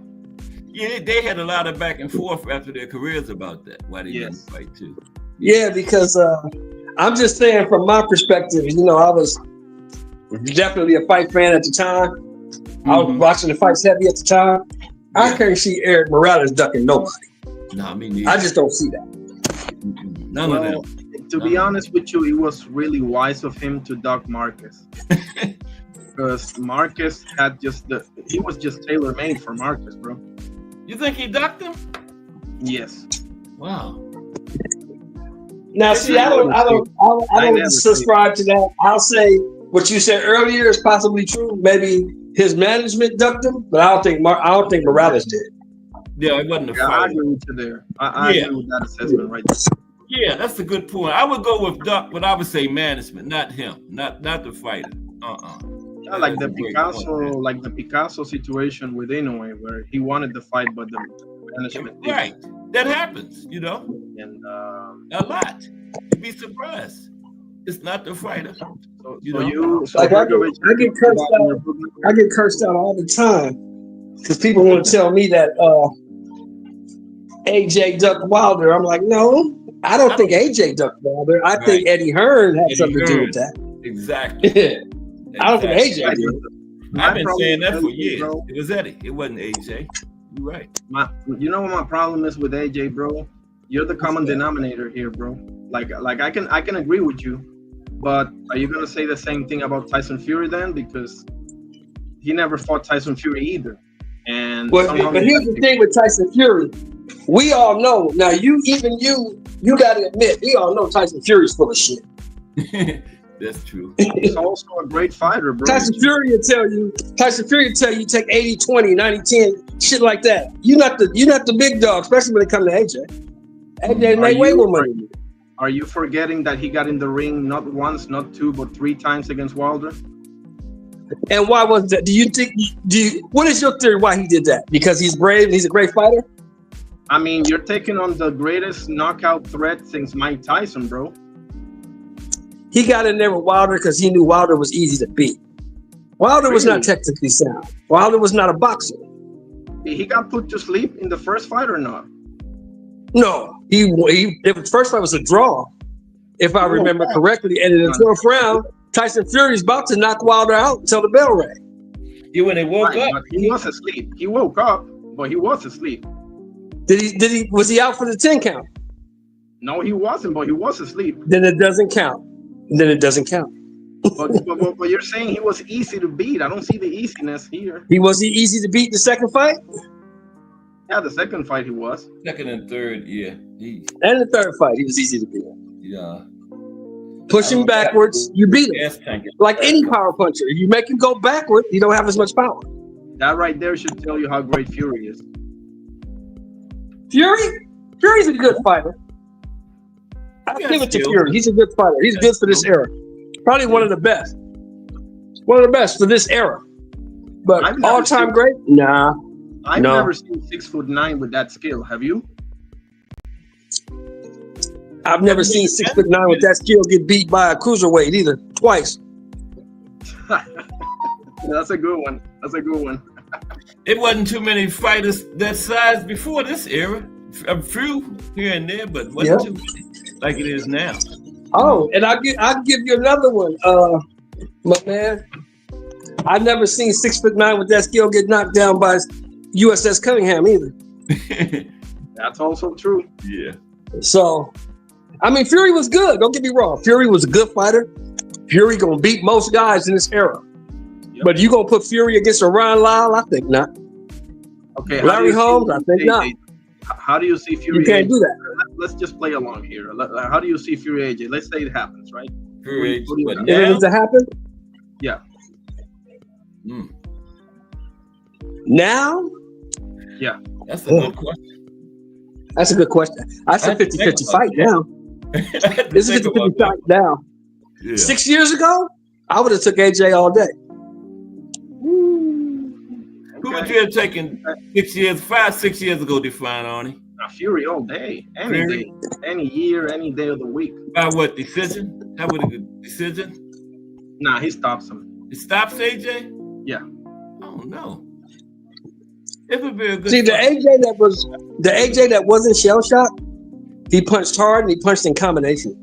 That's why I would pick him. The Fury that fought Klitschko, AJ ain't touching that boy. But y'all know what? We still might actually get that fight. That's still big in the UK. You know, I'm still hopeful it's for huge. it. It's huge. Yeah, over there. You know what's gonna be? It's gonna end up being like Kell Brook. This is gonna end up being Kell Brook and Amir Khan, where it's happening way. Now let me ask you this, Define Iron. Let me ask you this: were you shocked that did 700,000 pay-per-views? Oh, Khan and Brook. And I was shocked that did anything. I wasn't. Be honest with you. I wasn't shocked. I wasn't either. Fury and AJ will do a lot. You know, watch. Bro, Fury and AJ can sell out the world. Wembley Stadium. They would have to add some I said the world. They would have to add some seats. I'm What is the hyperbolic. capacity? Like 90,000 in Wembley Stadium, something like that? Yeah. They would have to add some seats for them too. Fury and AJ, bro, it's a disgrace they never fought, bro. I know. And you made a good point. But you know what I don't want to see, fellas? You know what I don't want to see? What's that? I don't want to see Fury fight Usyk again. I don't want to see me that. neither. No, Me neither. I don't think anybody want to see that. Same thing gonna happen. I mean, I get it because that's the most money fight on the table. Definitely more money than Parker or Caballero. I mean, forget about that. Yeah. But it doesn't make no sense. Do y'all think the same thing will happen again? Yeah. I do too. I ain't got no reason to believe otherwise. I mean, Usyk is an alien. Yeah. The movement is too much. Yeah. Sometimes you get that guy, you just can't beat him, you know. And Usyk gets that for Fury. Now, you mentioned two names, Divine Irony. You mentioned two names for Itama. Caballero? Or Parker? I wouldn't put him in there with either right now. Why not? They say he's the greatest thing since sliced bread. He's the new Mike Tyson. I understand that, but I don't think that a win against an obviously over the hill Dillian White should get you there. Yeah, that's a good point. I would personally put him against either Hrgovic or Torres, and we'll go from there. Maybe Andy Ruiz. You heard the T Hill said. T Hill also, like, what was the name I told you, Sheldon? I can't. Tesora. Derek Tesora. Yeah, Dope boy. Tesora. Right. Nah. What you think about that? Nah, I don't like that one. You trying to get Chisora killed. I don't. Nah, man. Chisora better hang him up, bro. seriously, because if he keeps going, something's gonna happen to him. Yeah. You know, them guys can still earn a bag, man. You know, it's hard to stop. You know, you can still get in there and earn that money, and people gonna pay to see you. You the last one to realize you still don't have it. That's been happening ever since He got enough bags. Wherever. He got enough bags. You know. You know who Del Boy should fight? I mean, if he does, he's got to be like Miller, Big Baby Miller. Oh, Big Baby Miller. Or What was the last time he fought? Maybe Guido Vianello. Who, Big Baby? Yeah. It was Joe Joyce, right? Joe Joyce. Oh no, Otto Wallin. I think it was Otto Wallin. Okay. Big Baby just fought. Who's the last person he fought?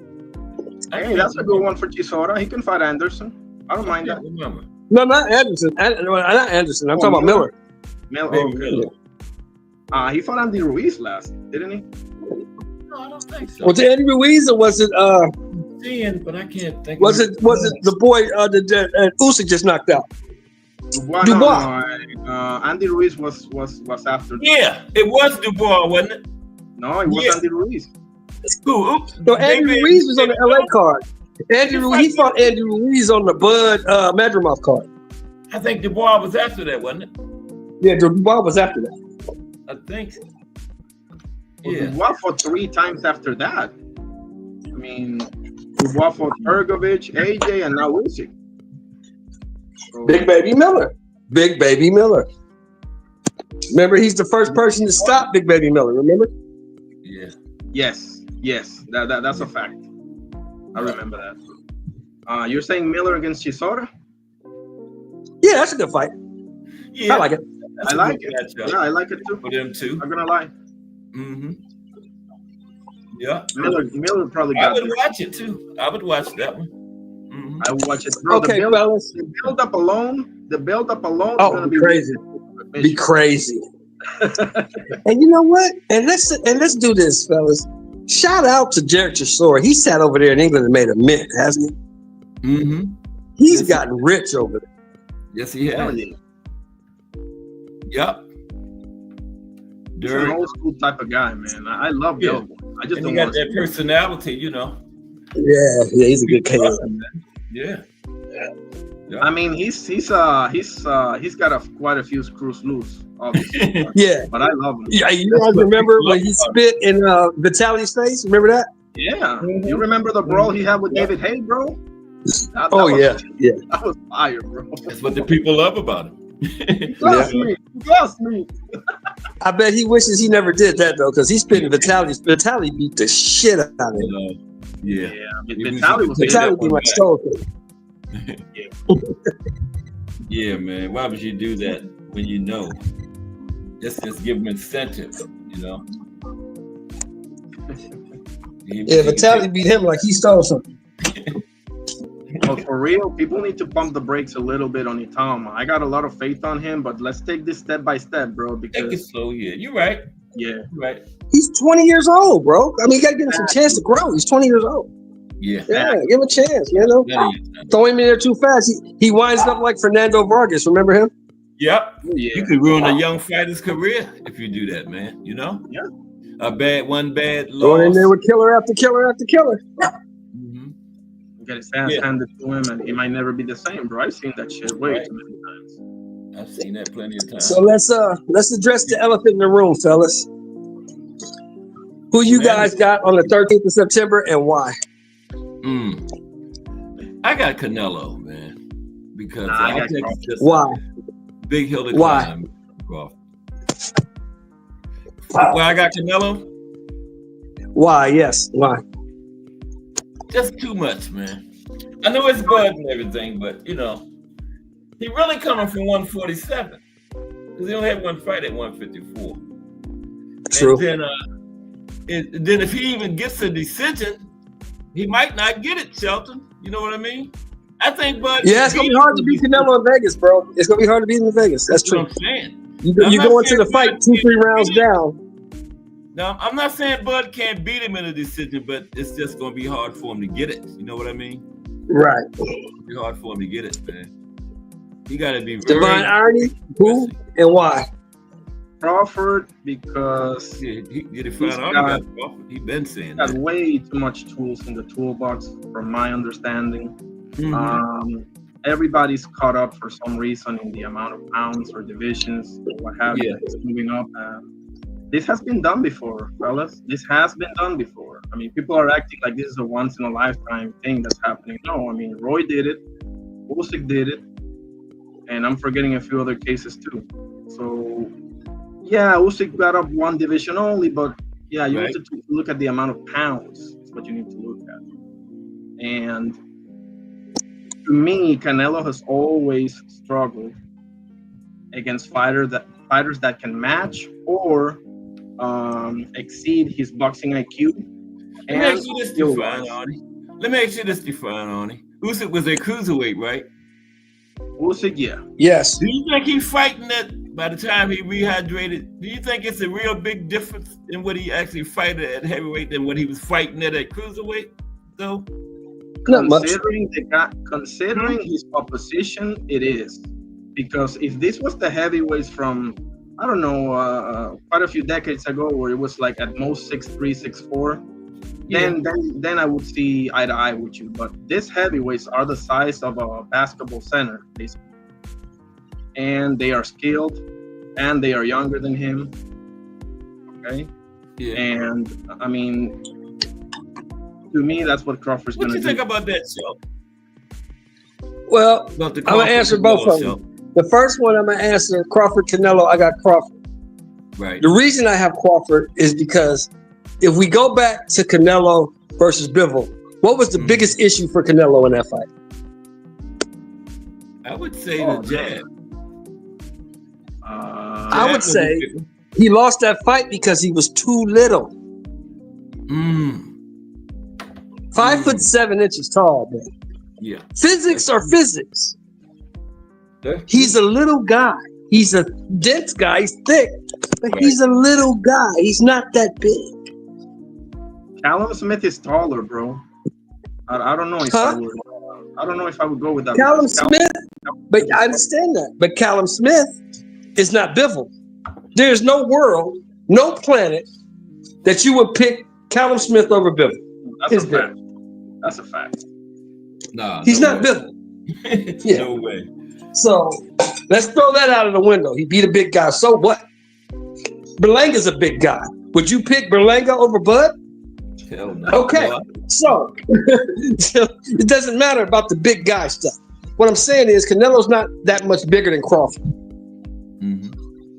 Now, if Crawford was fighting Benavidez or Morrell, I'd be right with you. Hey, them guys are too big. They're going to beat his ass. They're just too big. Canelo is not those guys. He's not that big. Let me ask you this: what would it be? A decision or what? What are you picking it to? I'm with Crawford. If you listen to Crawford, I'm with Crawford when he says, "I don't have to do any of that stuff. Right. I just gotta beat him." Okay. Because Canelo's not who He's he not was. listening like people about to knock him out, hurt him. You gotta make him respect you. I ain't gotta do none of that. I just gotta beat him. But we ain't got long. Less than a month. Yeah. It's September 13th, right?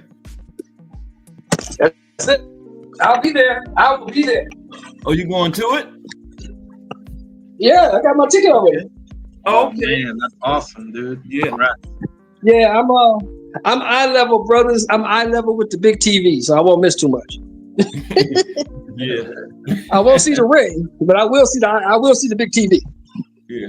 Well, you're gonna be in the Yeah, house. bro. I just want to be in the building. I just want to be in the atmosphere. You know what I mean? Yeah, that's a huge Yo, event. it's different. That's It's an event. different when you're there. Yeah. Trust me. That's an event.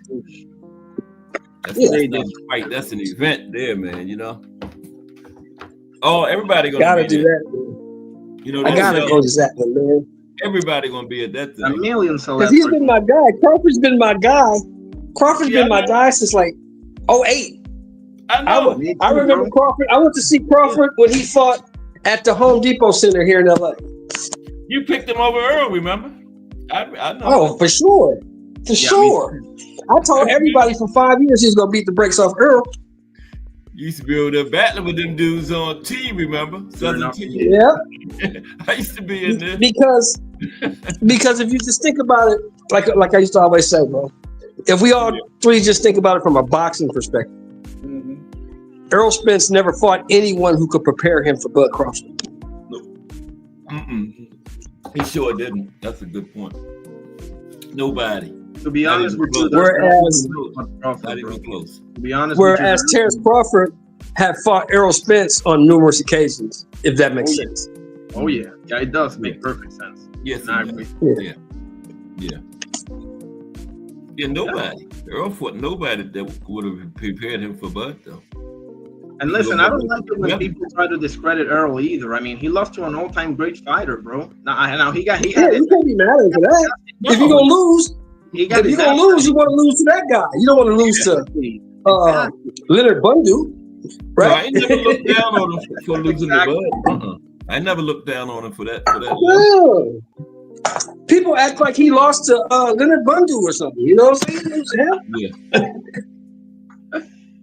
You lost to the other champion in your division. It was for undisputed, remember? He lost to the number 1 pound for pound at the time. He lost to the number 1 pound for pound fighter at the time. Listen, if Bud Crawford is not the most underappreciated boxer ever, he's right there. That's all I got. Hey, here's the thing, bro. This is what I love the most. When they talk to Usyk, they ask Alexander Usyk, said, "Who's number 1 pound for pound?" He said, "Crawford." Yeah. Crawford. Yeah, I would have Bud number 1. Yeah, I saw in a video of them playing chess together. Real recognized. He said, Usyk said if they write a book on boxing, they should use Crawford. You know what he's talking about. I believe that man. Yeah. If Crawford I wins, believe him. what's next for him? Retirement, Shelton? If Bud wins. Personally, I don't know. Divine Irony, I don't know how you feel about this, but this is how I feel, fellas. I think win, lose, or draw, Bud walks away. Yeah, I do too. I can agree, but I would add something extra, and I love your question, Cass. What you mean? Another fight? Yeah, about what should Crawford do? Okay, give me a name then. If unless they can run it back, what would be bigger than that? Unless they can run it back, he should fade into the sunset.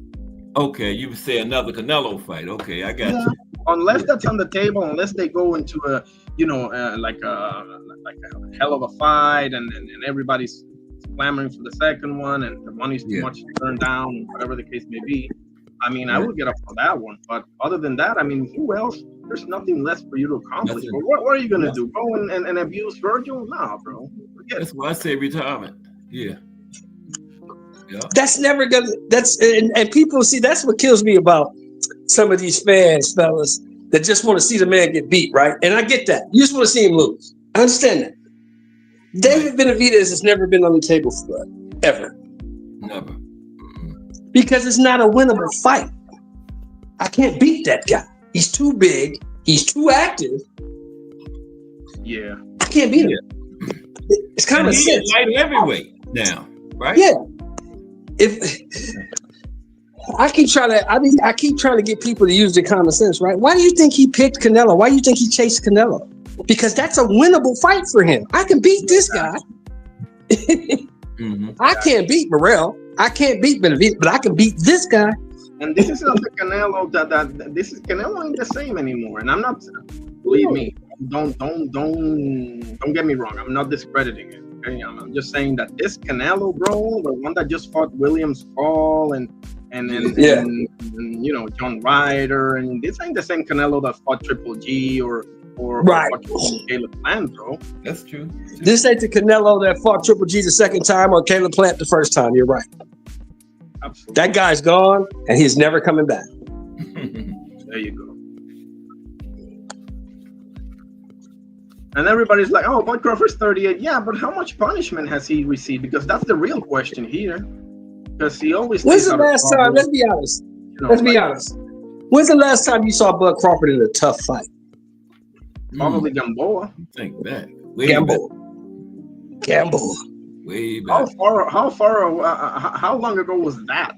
Shit, I can't even remember. That was so far. 2014, 13, 14, something like Yeah, that? at least 10 decade ago. years. Over You're 10. kidding me. Yeah, over 10. Yeah. You could even go back 8 years. You could say Mean Machine. You could say Mean Machine. I forgot about him. Yeah, you could say that. Maybe. Yeah, But that's that wasn't tough, you know. You could say Jose Benavidez. Because Quan just kept Jose Benavidez did pretty good against him. He did better than I thought. He did. Yeah, I agree. Went all the way into the 12th round, didn't he? Yeah. I mean, it's easy. Yeah. It's easy to discredit Jose Benavidez now, but at the time he was undefeated. People forget that. Right. Yeah, it was a good name at that time. He definitely was. Yeah. It was competitive. What I'm saying is the fight was competitive. Now, it's not like Bud was ever in danger of losing the fight because he wasn't. But the fight was competitive. And I'm not buying the Madrimov one, and I like Madrimov, but Madrimov did good for like 3 or 4 rounds. That's it, bro. No, he didn't win. Don't give me that one.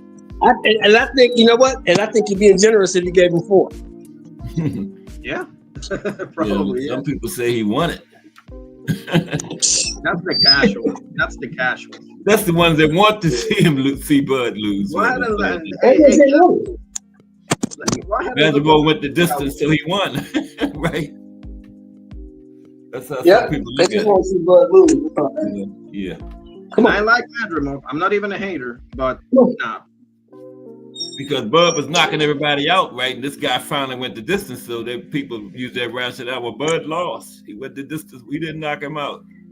You see how petty people are, bro? Because People look at that as actually a loss. this guy was an undefeated champion also. It's not like it was me giving him trouble. It was an undefeated champion, bro. Yes, I mean, come on now. Yes, he was. Almost 200 amateur fights. Yep. Yeah. Oh, yeah. Those Eastern Europeans, bro. Oh, my goodness. Oh, yeah. Yeah. They believe in that amateur system over there, man. All right, Divine Irony. I think I already know where Cass stands on this. But I want to ask you. Haney, Norman. Give it to me. I got a 50-50 fight, personally. I have, and I don't even like him, but I would favor Devin Haney because I don't think Brian Norman is going to be able to adjust as well as people think. Now, I'm sure he's working on it, but he's going to have to punch moving, bro, in this fight. And I don't know. It's going to be real tough for him to cut off the ring. He's never really had to do that much. You know, Janelson Boca Chica, he's not Devin, you know, and I like B-Norm. I'm not a huge fan, but I like B-Norm. I will favor Devin Haney. And that sucks for me to say because I don't like him. But, I've been saying Devin. I just think he has the perfect style. I just think he has the perfect style to beat him, personally. Okay. Cass? I've been saying Devin gonna outbox him. Okay. He gonna do his thing, and then people gonna talk about him like, oh, he ran and all that kind of stuff. But that's the way I see it, man. Now, if B-Norm can cut off that ring, bro, and punch moving and everything, I mean, that might be a whole different story. But the way I see it, I think Kevin's gonna jab him all night and probably win a UD. Okay. Well, I think that Norman is a little bit more athletic than people give him credit for. Okay. And I think the way Devin wins his fight is that Devin is going to have to box at times. Yeah. And Devin's going to have to stand his ground and fight at times and make this guy respect him. Because the one thing I do know is that if you can't keep this guy off of you, all that boxing moving ain't going to mean too much of nothing. Yeah, Norman been on a run lately. Yeah. You got to hit him with something that's going to make him stop and think. Get his respect. And if you can't do that, it's going to be a long night for Devin. I think he can. I can see that, but this is going to be at 147, right? Yes. Yeah, but see, here's the thing. My point is, Devin's never fought at 47 before. No. Number one. And Right. number two, Devin's power was questioned when he was fighting them little guys down at 35. So will he gain some power by not having to cut the weight? I don't see that as a factor, and here's why. Devin is Okay. Devin's never really been known for his power anyway. He just has to have enough Right. power to keep you honest at the end of his jab, and he definitely does have that. So I mean, power only At matters if you're 135. At 135, he did. At 147, we don't know. That's true. I said it was 50-50, Roy. It is interesting. Yeah, enough. exactly. That's what I'm saying. That's what I'm saying. Because I heard Devin, I was laughing when I heard Devin say, "Oh, I've been on the top level for a long time. He's never been at this level. I fought the best." Yeah, you fought those guys at 135. Right. And I don't care who you fought at 135. None of those guys can beat Brian Norman Jr. None of them. And no, he hasn't fought the best. Lomachenko included. None of them. I thought Loma edged him out, but whatever. You talking about Norman? I'm talking Norman. None of them dudes can beat Norman. None of them. Nobody you fought at 135 pounds can beat Brian Norman. Nobody. Right, but we need to look at the style of Devin Haney.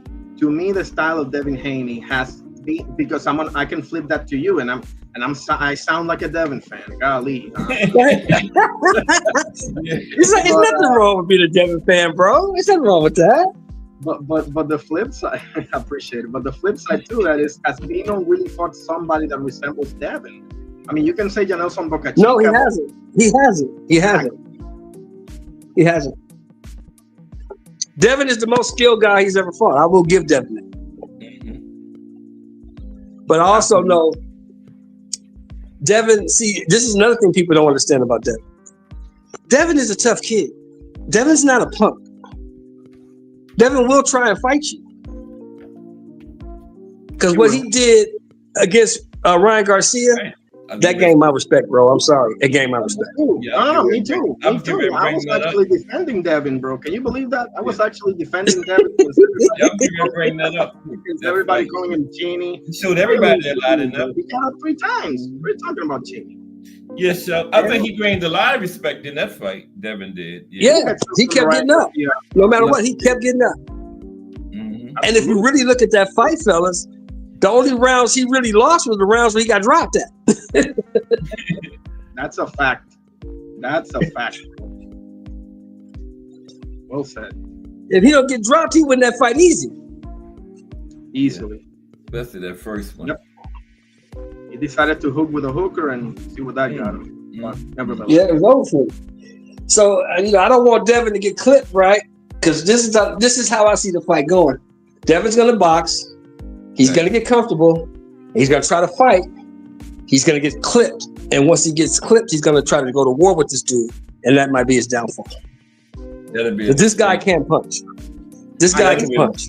If he does I can see that happening, and I think that's a big on your mistake. part. But the main thing that I would add to what you just said, Shelton, is that he needs to get hit with punches. Like, okay, let me rephrase. He doesn't need to get hit by punches when Norman's sitting down on the punches. That's the problem. Right. I don't think Norm's going to be able to just sit down and hit him with a punch, because if you look at okay, I'm going way off the rails here, but if you look at Fundora and Siu, Fundora got killed a few times, but if you look at those punches, they don't really do nothing, because Siu was off balance or was moving. So if you get hit with those type of shots, ain't really much to worry about. And right. I got give him the opportunity to sit down as a Jin Sasaki would, or someone like that, where right. Or a Santillan, Giovanni Santillan, because he's just right there to fight. I know. Yeah. That's what I would say.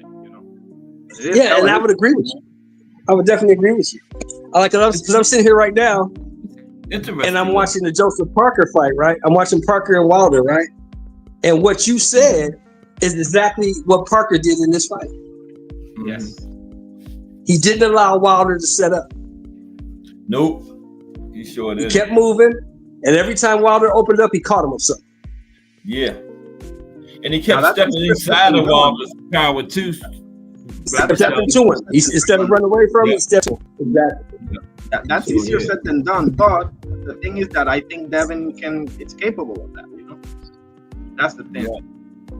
And that big right hand. I can tell you, I can tell you, don't let him set him up. But the question is, are you capable of doing that? And Devin is definitely capable of doing Right. Parker's trainer, because you can tell they did their homework for that Wilder fight, man. You know, Andy Lee, former middleweight champion of the world. Andy Lee. They won that fight before the fight. Trainers. In my opinion, he's one of the top trainers. I have him. That's a perfect example of that. They won that one before the fight even started. Oh yeah. But David had a good plan for Wilder's ass in that one. Mm-hmm. Now let me ask you this. Let me ask you guys this. How do you guys feel about they trying to put Itama in front of Parker because they're saying that Turkey Al-Sheikh doesn't want to pay for Parker versus Usyk? What do you guys think about that? I think it's bullshit. That's disrespectful as holy hell. Bro. Yeah, I don't believe that. No. You know what I'm on board for? You know what I would do? I would do Parker versus Caballero, and the winner gets Usyk. That to me is because I think Caballero. Okay, it's Parker. I know Parker is the guy that deserves it, but Caballero's right there.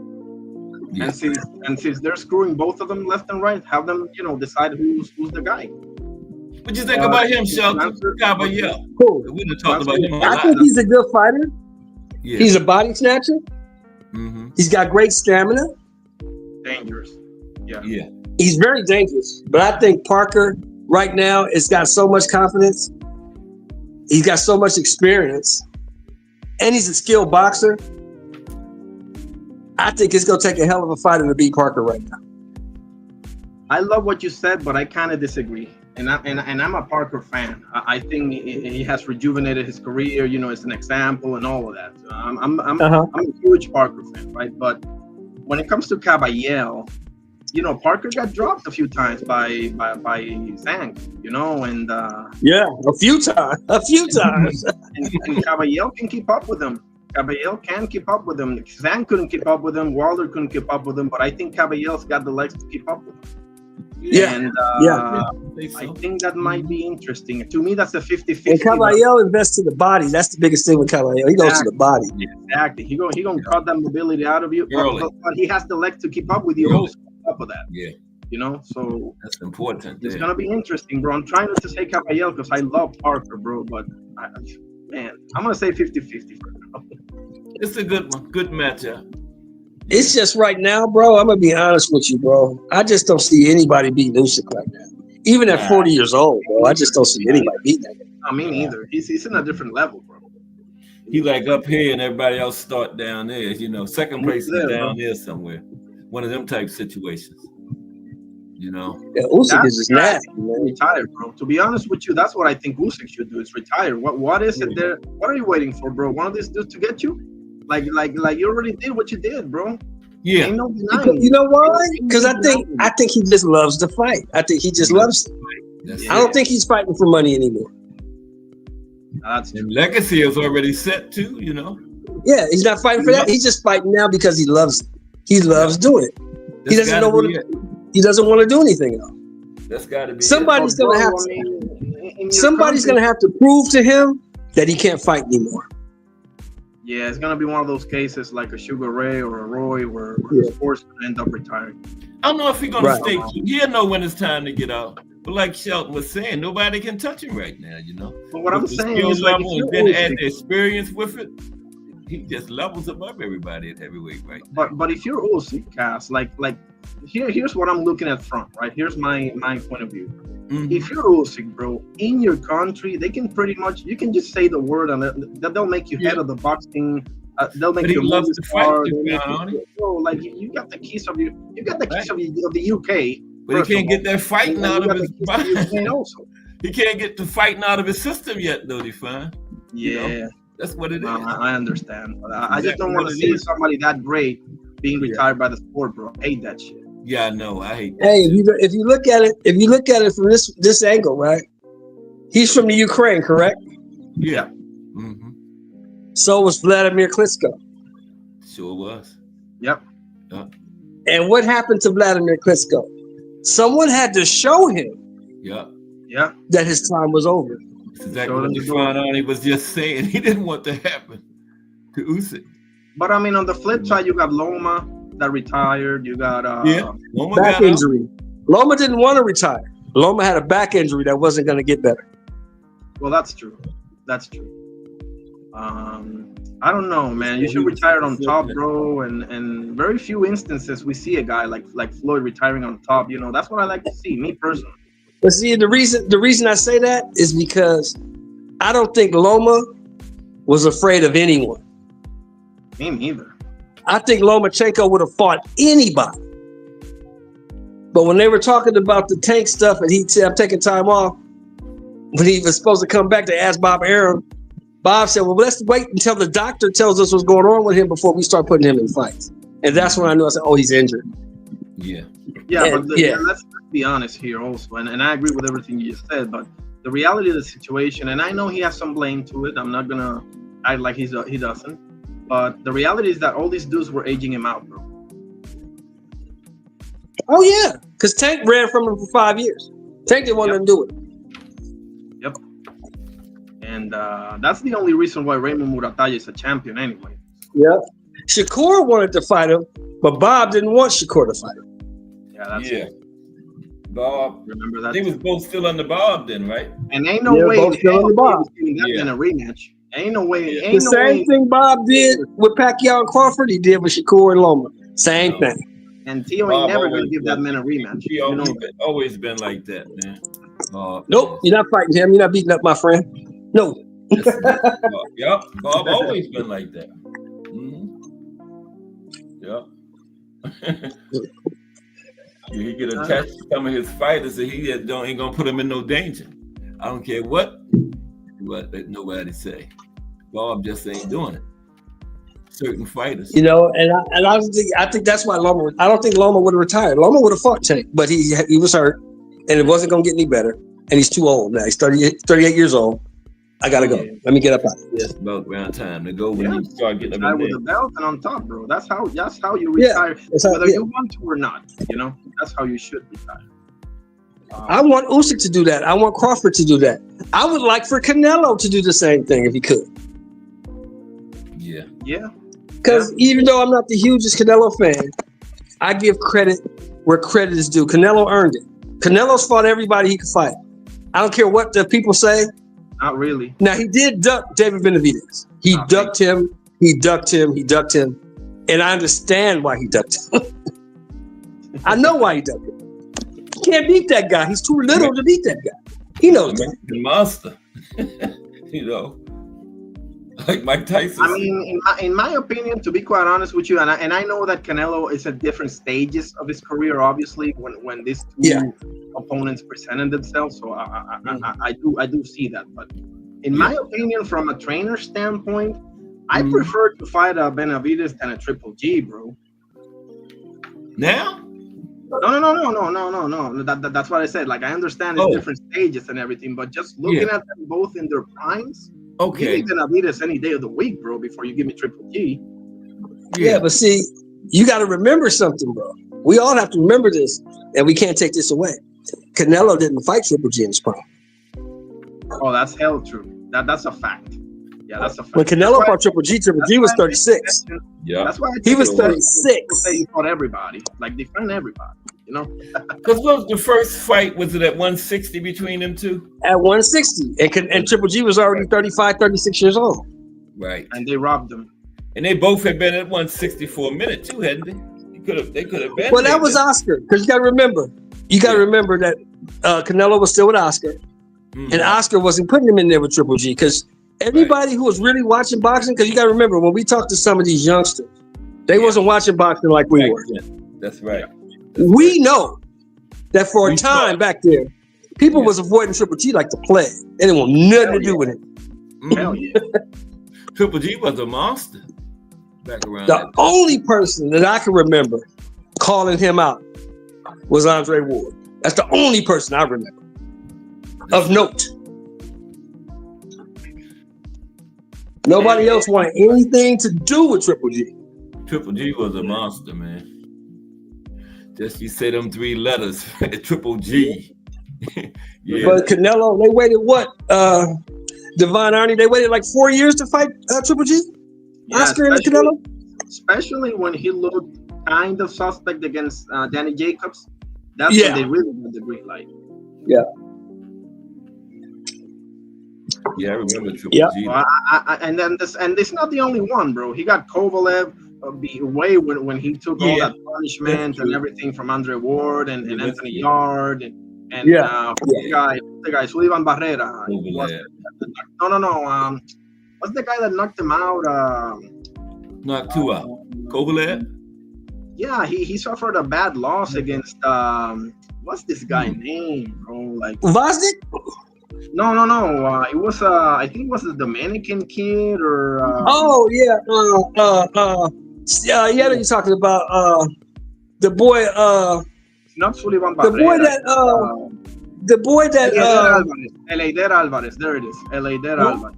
I got it. Elater Alvarez. Yeah. Elater Alvarez. Oh, yeah. Elater, This guy knocked him okay. out. Right. Yeah. Yeah. This guy knocked him out. That was Later. real bad. He sure did, yeah. Knocked him out. Yeah. He got Kovalev. He didn't get the crusher. He fought Triple G too. Elita Alvarez did. Yeah, got beat up too. Yeah. I think they had 2 fights. Yeah, he picked Triple G because you gotta remember, fellas, if he really wanted to prove he was a badass, he would have fought Beterbiev in 175. Exactly. Or Because Bivol. Bivol had only 1 belt and Beterbiev had 3, and he went after Bivol. Yeah. And went Hell yeah, wrong. bro! I don't forget about that. It went wrong. Yeah. You picked the right guy. And then you thought Bivol was a cherry pick. That's what you thought. Yep. Yes, I told people forever. Canelo and Bivol is a cherry pick gone horribly wrong. That's what that is. Cass remembers. Yeah. What I tell him when that fight got signed, Cass? You was going for Bivol. I said he gonna beat the shit out that little dude. That dude is too little. He gonna beat the shit out that dude. Yeah. That dude too small, man. Style, bro. This dude is what is Bivol, like 6'1"? I think he's over. Yeah, he's over 6. 6'1", 175 pound, 5-year long reigning light heavyweight champion. You think he gonna let this little dude come up here and take his belt? And can box and move, but gives Canelo trouble. Remember? Oh, he killed him. Did you hear him after the post fight? He killed him with that one. Yeah. He said, do you give yourself credit for beating Canelo? He said, no. He said, why? Because he doesn't belong here. This is not his weight class. He does not belong here. He said he would come down to 168 and beat him. He showed the door at 175, bro. And what did Canelo say? And what did Canelo say? No. No. I don't want nothing else to do with that Russian. Yeah, I'm good. They talking about that fight again. Let me tell you something. Let me tell you 2 fights you'll never see. You will never see Canelo Alvarez fight Bivol again. Never. And you will never see Canelo Alvarez get in the ring with David Benavidez. Never. Oh, no. Amen to both. No. Yep. Yeah. He's not doing that. That's a fact. You can write that I was shit. thinking one of time those he dudes. was, then once Benavidez went to 175, that's it. Especially the second one. Yeah. Yeah, he'll never fight him. Yeah. That's done. That's over with. Yeah. And Benavidez is not the only dude he ducked either. Okay? I got receipts of my own too. I got Boo Boo. Who else did he duck, bro? Who else did he duck? I want to hear this. Well, he never gave Lara a rematch, number 1. Number 2, he ducked Boo Boo Andrade. Yeah, he did do that. Like you said, he ducked, and I'm forgetting another name. I know I am, but I'm not going to remember. Yeah, Boo Boo had that style. And like you eloquated, he also ducked Beterbiev. Yeah. Well, that's at least 3. Yeah. Okay, let me ask you guys this. And I know I'm going to get some flack for it, but I don't care. I got to ask you guys anyway. Jamal Charlo, Big Maul. Is he coming back or what? Somebody I don't think so. I think he's a drunk. I don't think he's ever coming back. But when he was fighting, when he was good, do you think Canelo avoided him? A little. Yeah, I would say yes. Great question. I would say yes, Shelton. I mean, listen, every fiber of my body wants to say yes, but if I look at the style of Charlo, right, I mean, Canelo really, to his credit, I'm gonna give him some dash here. I don't want to, but I'm And gonna that give was him at some dash 160 though, right? At 160, yes. He's Go ahead, never really define had on it. issues with punchers. Yeah. Not that I can. Yeah. recall. Canelo's never Right. really had issues with punchers. His issue is with boxers. Right. With Right. boxers. So, off of that, I can't really. I can't get there. You know, he might did. Maybe he did. Okay, but I can't get there. You know, based on that. But you know, I deal with a lot of those Texas people, and they always want to tell me how he ducked Big Maul. I'm like, nah, he really didn't. He really didn't duck him. I mean, Doesn't make much sense. there was really no reason to fight him. I mean, this guy Right. couldn't sell out in Houston, Texas. So what you saying, it was a financial thing? I can't make no money with this guy. But you know what the problem is? What you just said, Shelton. You said there wasn't a reason to fight him. What was the reason to fight John Ryder? Oh, just to piss people off. Just because he could. That's a good Just because he could. Just because he could. I want to he fight was in saying, Mexico. I'm gonna make $35 million regardless of who it is. I he picked was this saying guy. all that stuff then, you're right. Yeah. Fight No, who that's I a want to fight and all that kind of. He wasn't saying that type of stuff when he was back at 160. But No. he had got to that point, then saying all that kind of stuff. Yeah. Fight who I want to Because fight. think about it. The fight was in Mexico, Azteca Right. Stadium, right? Mhm. Yep. He wanted to show the boxing world that it don't matter who the fuck I pick. I'm gonna put 105,000 in this motherfucker, Yeah, no matter who it is. right. That's true. And he did that. And he did that. Yep. Yes, he did. I can't deny that. Like no, Canelo can fight me, and the stadium will fill up. Like I can't deny that. Of course. You know? Doesn't matter who he fights. Don't matter. Doesn't matter. All too. Yeah, it don't matter. I just And killed it. here's Just where the killed me. politics come, bro. And I'm gonna say something that is probably Go ahead, bro. I want to hear it. Go ahead. I want to hear it. The Triple G thing, bro, is real simple. One guy's from Mexico, the other guy is not. And in the boxing Facts. world, that matters Facts. a whole hell of a lot. Mm-hmm. Facts, bro. Facts. It's not gonna sound good, but it is the truth. Yes, the truth. That's a good point. Mm-hmm. Facts. Facts. That only would help Triple G if he was fighting in Kazakhstan. Exactly. If you're not fighting in Kazakhstan, you at a loss. That's You're right. the B side. Yeah. It's just like these guys you hear them talk, oh, Bud can't sell. Well, Bud does fine when he has cards on his own. I've never seen Bud fighting in the Hulu room. Yeah.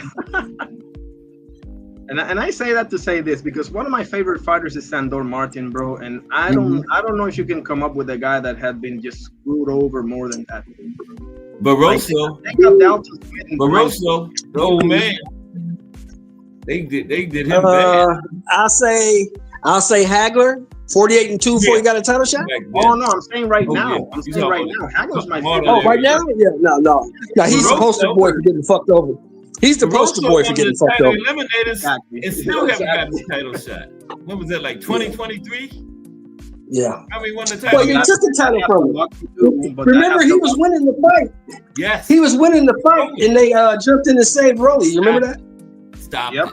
Tony And the Weeks. same with Barroso. And what's the common denominator here? They're not from a boxing country, fellas. Let's be honest. Oh, PBC. Yeah. And That's what I all the hate money. I hate Who would you make more money He was with? told, Tony Weeks was told before that fight, Yeah, if this shit gets sticky, save him. you got to do it. He got hella Exactly sick. what I said. He got hella I've been sick. telling people that for years, man. Yeah. Yeah. They said if Rolly can't do it, Tony, you got to do it. This dude got a tank fight coming up, and we are not missing out on that bag. We ain't blowing that. Unreal. No. Unreal. Yeah. Follow the money. That's all. There's no way he should stop that fight. When he stopped the fight in the middle of a Barroso combination that was going to put Rolly to sleep. Barroso was landing on him. I would prefer if you ducked them. I would prefer if you ducked them that you was do it like landing that. on To be honest with Yeah, exactly. Exactly.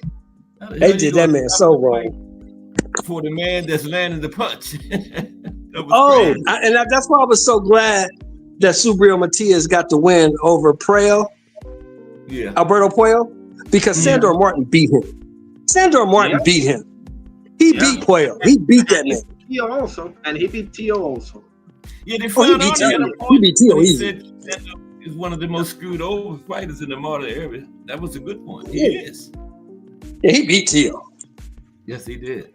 That's the fight Tio was wanting to do. I still wasn't that was that one, wasn't it? Wasn't that Sandor when he said, "Do I That's still still have good. it?" That was You Sandor. never had it. And I like You never had it, dude. Dude, you never had it. He was saying some shit about getting robbed. Motherfucker, you just got 2 split decision wins in your favor. Now, I'll give you the Russell one. I'm not giving you the Sandor. You know why I don't like Tio? Because he gave us George Kambosos. I don't like Tio because he never rematched Kambosos. That's why I don't like him. No. Why you don't want to go fight the guy that beat your ass? He beat your ass. Right. That's and you supposed Whatever to be top excuse level you want like to make that. for the personal life or whatever, he whooped that ass. Begging for that rematch, man. He whooped you, man. You don't want your get back? Took your titles from you. Mm-hmm. You don't want your get back, man? As limited as he is, I'll always have some love for Kambosos, just for that. Because the Tio situation. Yeah. Yeah. Oh, Kambosos? Yeah, he got George Kambosos. I understand, but he beat Tio's ass, so and dropped him. But you gotta admit though, Kambosos parlayed that shit into like $20 million, didn't he? Didn't he? Hell yeah, smart man. Didn't he? Smart man, bro. Yes, he did. Mm-hmm. Yes, he did. He got 2 Devin fights. They were undisputed, remember? Both of them was undisputed fights, too. Yeah, he got a Loma fight. He got a right. Loma. He got that other dude in Oklahoma that he beat that beat him. What's the guy's name? Hitchens? No, the guy that was the IBO champ. Before Hitchens. Damn, I can't think. I know you're that's talking about. Hitchens. No? The guy from England. I can't come up with it. Lee Selby? Oh, Maxie Hughes. Maxie Hughes. Maxie Hughes beat him. Yeah. Maxie Hughes beat him. Maxie Hughes washed it. Maxie Hughes beat him in the game. I'm like, two, man. That was like 10 rounds to 2. Yeah, I'm like, oh my God. They was trying to make Kambosos and Loma then, remember? Yeah.